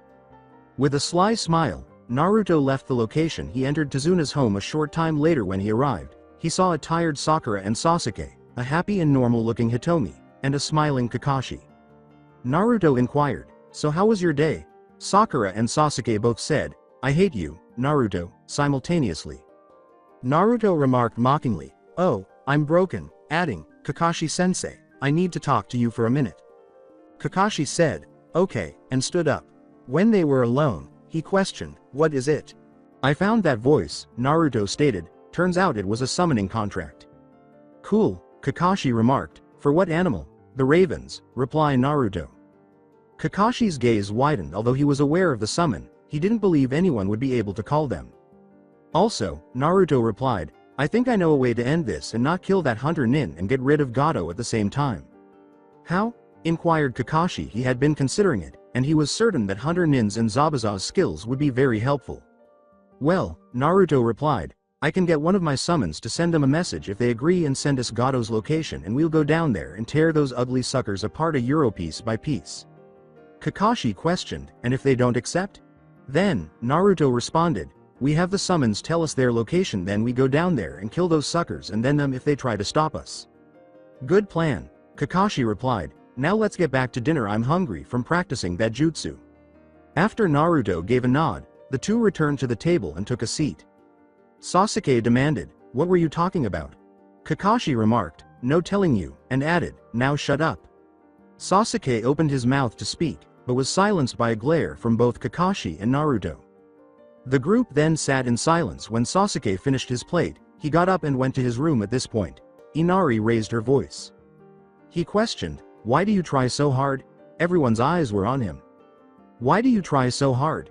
he asked. "Gato's just going to kill you just like he did all who stood in his way. You're just going to die." "Inari!" exclaimed Tsunami. Inari exclaimed, "No mom, they should just give up." "Kid," Naruto responded, "we're ninja, we don't go down easy, plus he can't be that strong." "Yes he is," countered Inari. "Oh really?" replied Naruto. "Then let's go through the checklist. Is he big, strong, young, or fast?"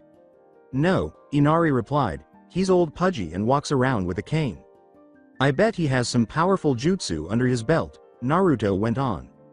"He's a civilian," Inari said. "He doesn't have that much. What is that stuff?" "Chakra," replied Kakashi. "Thanks," said Inari. Now, Naruto replied, "Does he even know how to fight, or does he hide behind thugs?" "He used thugs," Inari responded. "What's the difference? You don't know what it means to suffer." The atmosphere grew tense. The temperature abruptly dropped, causing ice to form on the table slowly. Naruto stood up and met the boy's gaze. Naruto questioned, "I don't know suffering." "Kid," said Naruto, "have you had to eat out of a garbage can? Did you have to buy overpriced expired food? Have you lived on the street or in a crummy apartment? Have you ever been shunned and ignored and had children's parents tell them not to go near you? Have you ever been alone all of your life?" When Inari noticed the rage in Naruto's eyes, he shook his head unsteadily. "Of course," said Naruto, "that was my life, all that happened to me. I don't care if you only had suffering for this long, I've had it all my life. Besides, I can tell you that in a few days' time Gato will just be a red smear in the dirt." Then, in order to sleep off his rage, Naruto got up and went upstairs. Sakura questioned, "Was Naruto really like that?" "Yes," Kakashi replied. "I can't tell you why, but Naruto has been alone all his life. He knows what loneliness and despair are like." At what he had just heard, Inari sat stunned. He was angry that he had spoken in such a way to someone who understood the true meaning of pain. Sakura simply sat in dismay at having been a member of the group that had isolated Naruto. She had paid attention to her mother's advice to stay away from Naruto at all costs. Being a good girl, she paid attention. Later that evening, Naruto came out of his sleep and went outside to make sure no one was observing. He glanced around, then he slammed his hand on the floor, went through hand signals, and bit his thumb.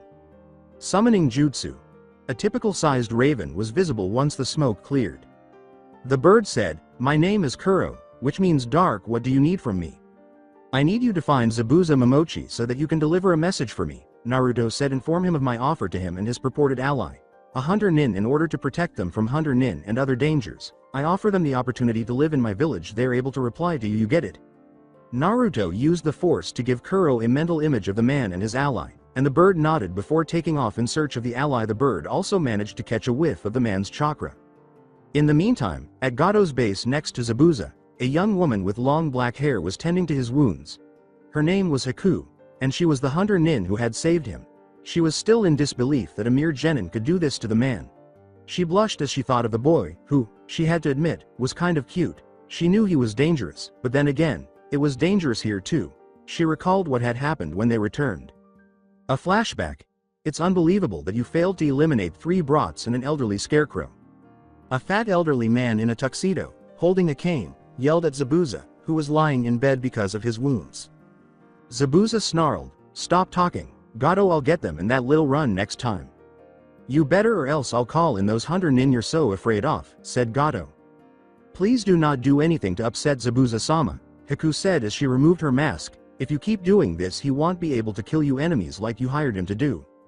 Gato approached her and scoffed at her. He put his hand on her arm and said, "You know, you're pretty easy on the eyes."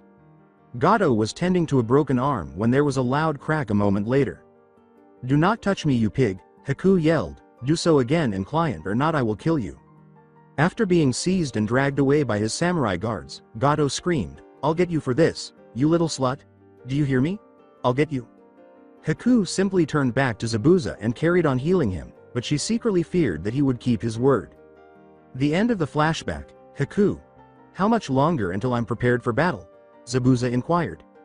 Haku replied, a few more days Zabuza-sama, and then they heard a tapping sound followed by a voice. All of a sudden, there was a tapping sound, like someone softly rapping on the door of my chamber. I tapped at the door of my chamber and muttered, it's a visitor. That was all I said. Who is present? Zabuza tried to sit up and asked. Once more, the voice spoke, surely, I said, there must be something at the lattice of my window. Let me investigate this mystery and see what there is. Allow this mystery to unfold while my heart remains motionless for a moment, nothing more than the wind. They heard the tapping once more, and when Haku realized it was coming from the window, she moved slowly to open it, letting a raven fly in and land above the door. In there stepped a stately raven of the saintly days of yore, it said. Glancing at them, he sat above the door of my chamber with mine lord or lady, without paying the slightest respect or pausing for a moment, perched on a bust of Pallas, just above the door to my chamber. I did nothing but sit and perch. Haku and Zabuza gazed at the black bird perched above them. I was shocked to learn it could speak. Then Zabuza recalled a poem his mother had read to him when he was a kid. It was from the old world, she said. Zabuza continued, thou thy crest the shone and shaven, thou, I said, art sure no craven, ghastly grim and ancient raven wandering from the nightly shore. Tell me what thy lordly name is on the nights Plutonian, the Ravina Euro. Nevermore, the bird concluded, I had no idea you knew that poem. My mother read it to me as a child. Zabuza replied, wait, how am I talking to a bird? I am a summon of my master, the raven replied, adding, my name is Kuro. Your master? Inquired Haku. Naruto, said Kuro. Zabuza questioned incredulously, the brat who injured me. Yes, the bird replied, he wishes to offer you safety in his village. He wants you to abandon this life of wandering and join him in the leaf. There you will be offered safety from your enemies and this Gado man. I don't know, Haku replied. I have a bloodline that allows me to use ice. I'll be hated there. Actually, the raven replied, bloodlines are accepted in Konoha. That is why he wants you to go with him. He read about Kiri and how they despise bloodlines in Konoha. You won't be hated. Haku said, I can have a home, as this realization dawned on him. After a few minutes of contemplation, Zabuza said, Kuro, tell him that we accept. Despite his discomfort, H reached under the mattress and removed what appeared to be a piece of blueprints. These are the schematics for the tower, said Zabuza. If they really plan on doing what I think they're going to do, then they're going to need it. Good, Kuro replied. Now they should be here tomorrow night. When that time comes, I suggest you be anywhere but this place, for it promises to be quite the massacre with that dear swordsman and lovely maiden. I bid you good night. Then, with the blueprints in its beak, the black bird flew up and out the window, directly toward Tazuna's house. Haku questioned her master, why did you accept? I'm tired of running, said Zabuza, and I'm sick of taking flack from that old midget. Besides, I don't want this kind of life for my daughter. When Haku heard that, her eyes grew wide. Then she jumped at Zabuza and began to cry. Although she was careful to avoid touching his wounds, she gave him a tight hug. Oh daddy, she began to cry. Zabuza returned the hug to his surrogate daughter. Zabuza released her grip and said, now come on, we need to pack up. Haku gave a nod and went to work. A tiny white fox in the corner stirred as she was doing it. The following day, a mutated Hitomi was behind Sakura and Sasuke as they performed the tree walking exercise. She was making sure they didn't slack off, but she wasn't attacking them now. She was hunting and chewing the bone of a bull she had caught off to the side. Kakashi and Naruto were conversing, and she was enjoying the taste.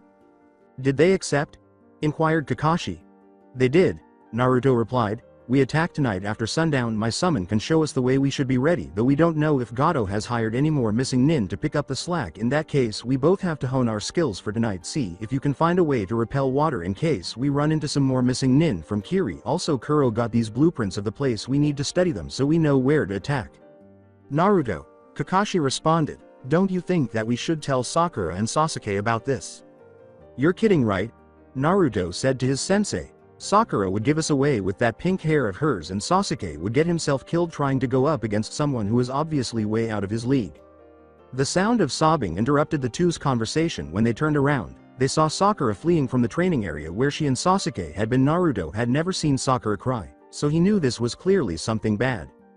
Naruto said, I got her, and stood up. He pursued the girl with the pink hair until she stopped and broke down in tears.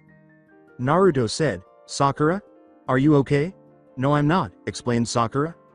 As he raised the girl, Naruto questioned, what happened? Sasuke, she stated, I noticed he was having trouble with the tree walking exercise. I asked him if he wanted help, then he turned on me and said that I was weak and didn't deserve to even talk to him. He said that I was only good for live bait and a euro, that I was just some weak slut who had no business being on the battlefield. Sakura, said Naruto, I have to say that I'm considering feeding Sasuke to Hitomi and leaving what's left for the ravens, but then I'd have the council on my back for hurting their precious Uchiha. However, I know a way you can get back at him. How? Inquired Sakura. She no longer has much of a crush on Sasuke. Simple, Naruto replied, get strong and then when you get the chance tear that little sucker apart piece by piece. Sakura nodded. Her resolve had hardened and her eyes had dried. The fangirl in her was now only a faint memory since she was finished with Sasuke. The two then turned to return naturally. They had to stop Hitomi from snatching a massive bite out of Sasuke's head as soon as they did. In the interim, the main computer in the subterranean lab completed counting down, and the system started up. Recharge complete, the menacing robotic voice announced. Scanning black light virus found. Estimating point of origin. Scanning a euro complete. Found in large structure. Searching location in database a euro. Found village. Konoha. Number of armed forces. High population. High beginning mech soldier production. Sparks flashed as the massive metal structures were welded together, and an assembly line roared to life.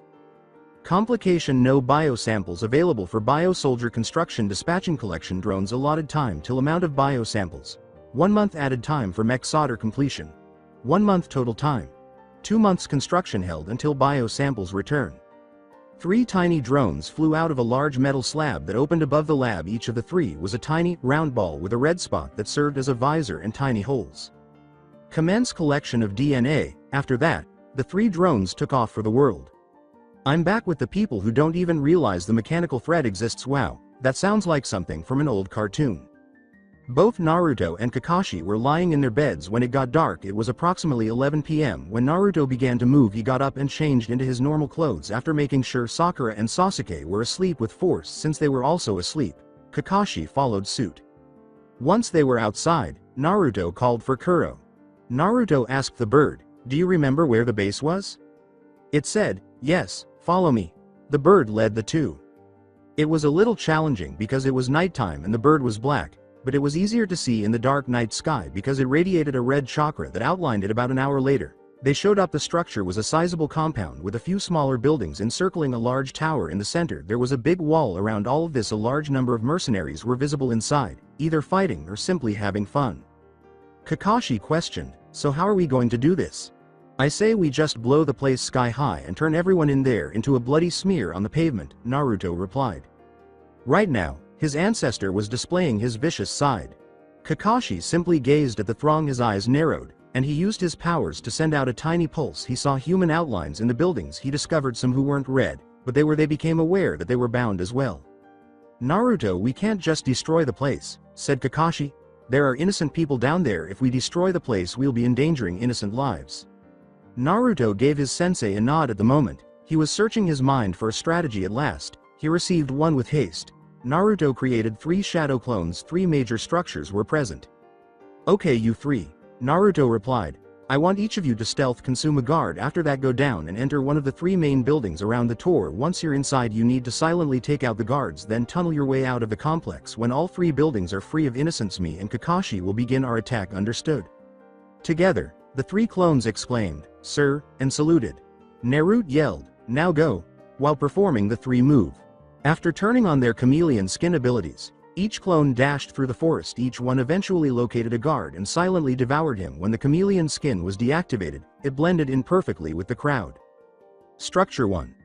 Naruto 1 entered the space. These main buildings, he realized, were warehouses. Given that there would need to be enough room for all of the inmates, it made sense. Still wearing his disguise, Naruto 1 called out, "Hey, the boss wants to talk to you."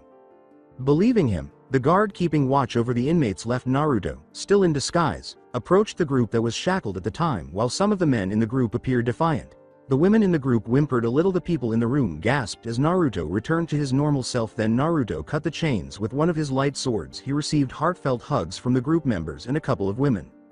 "Hey!"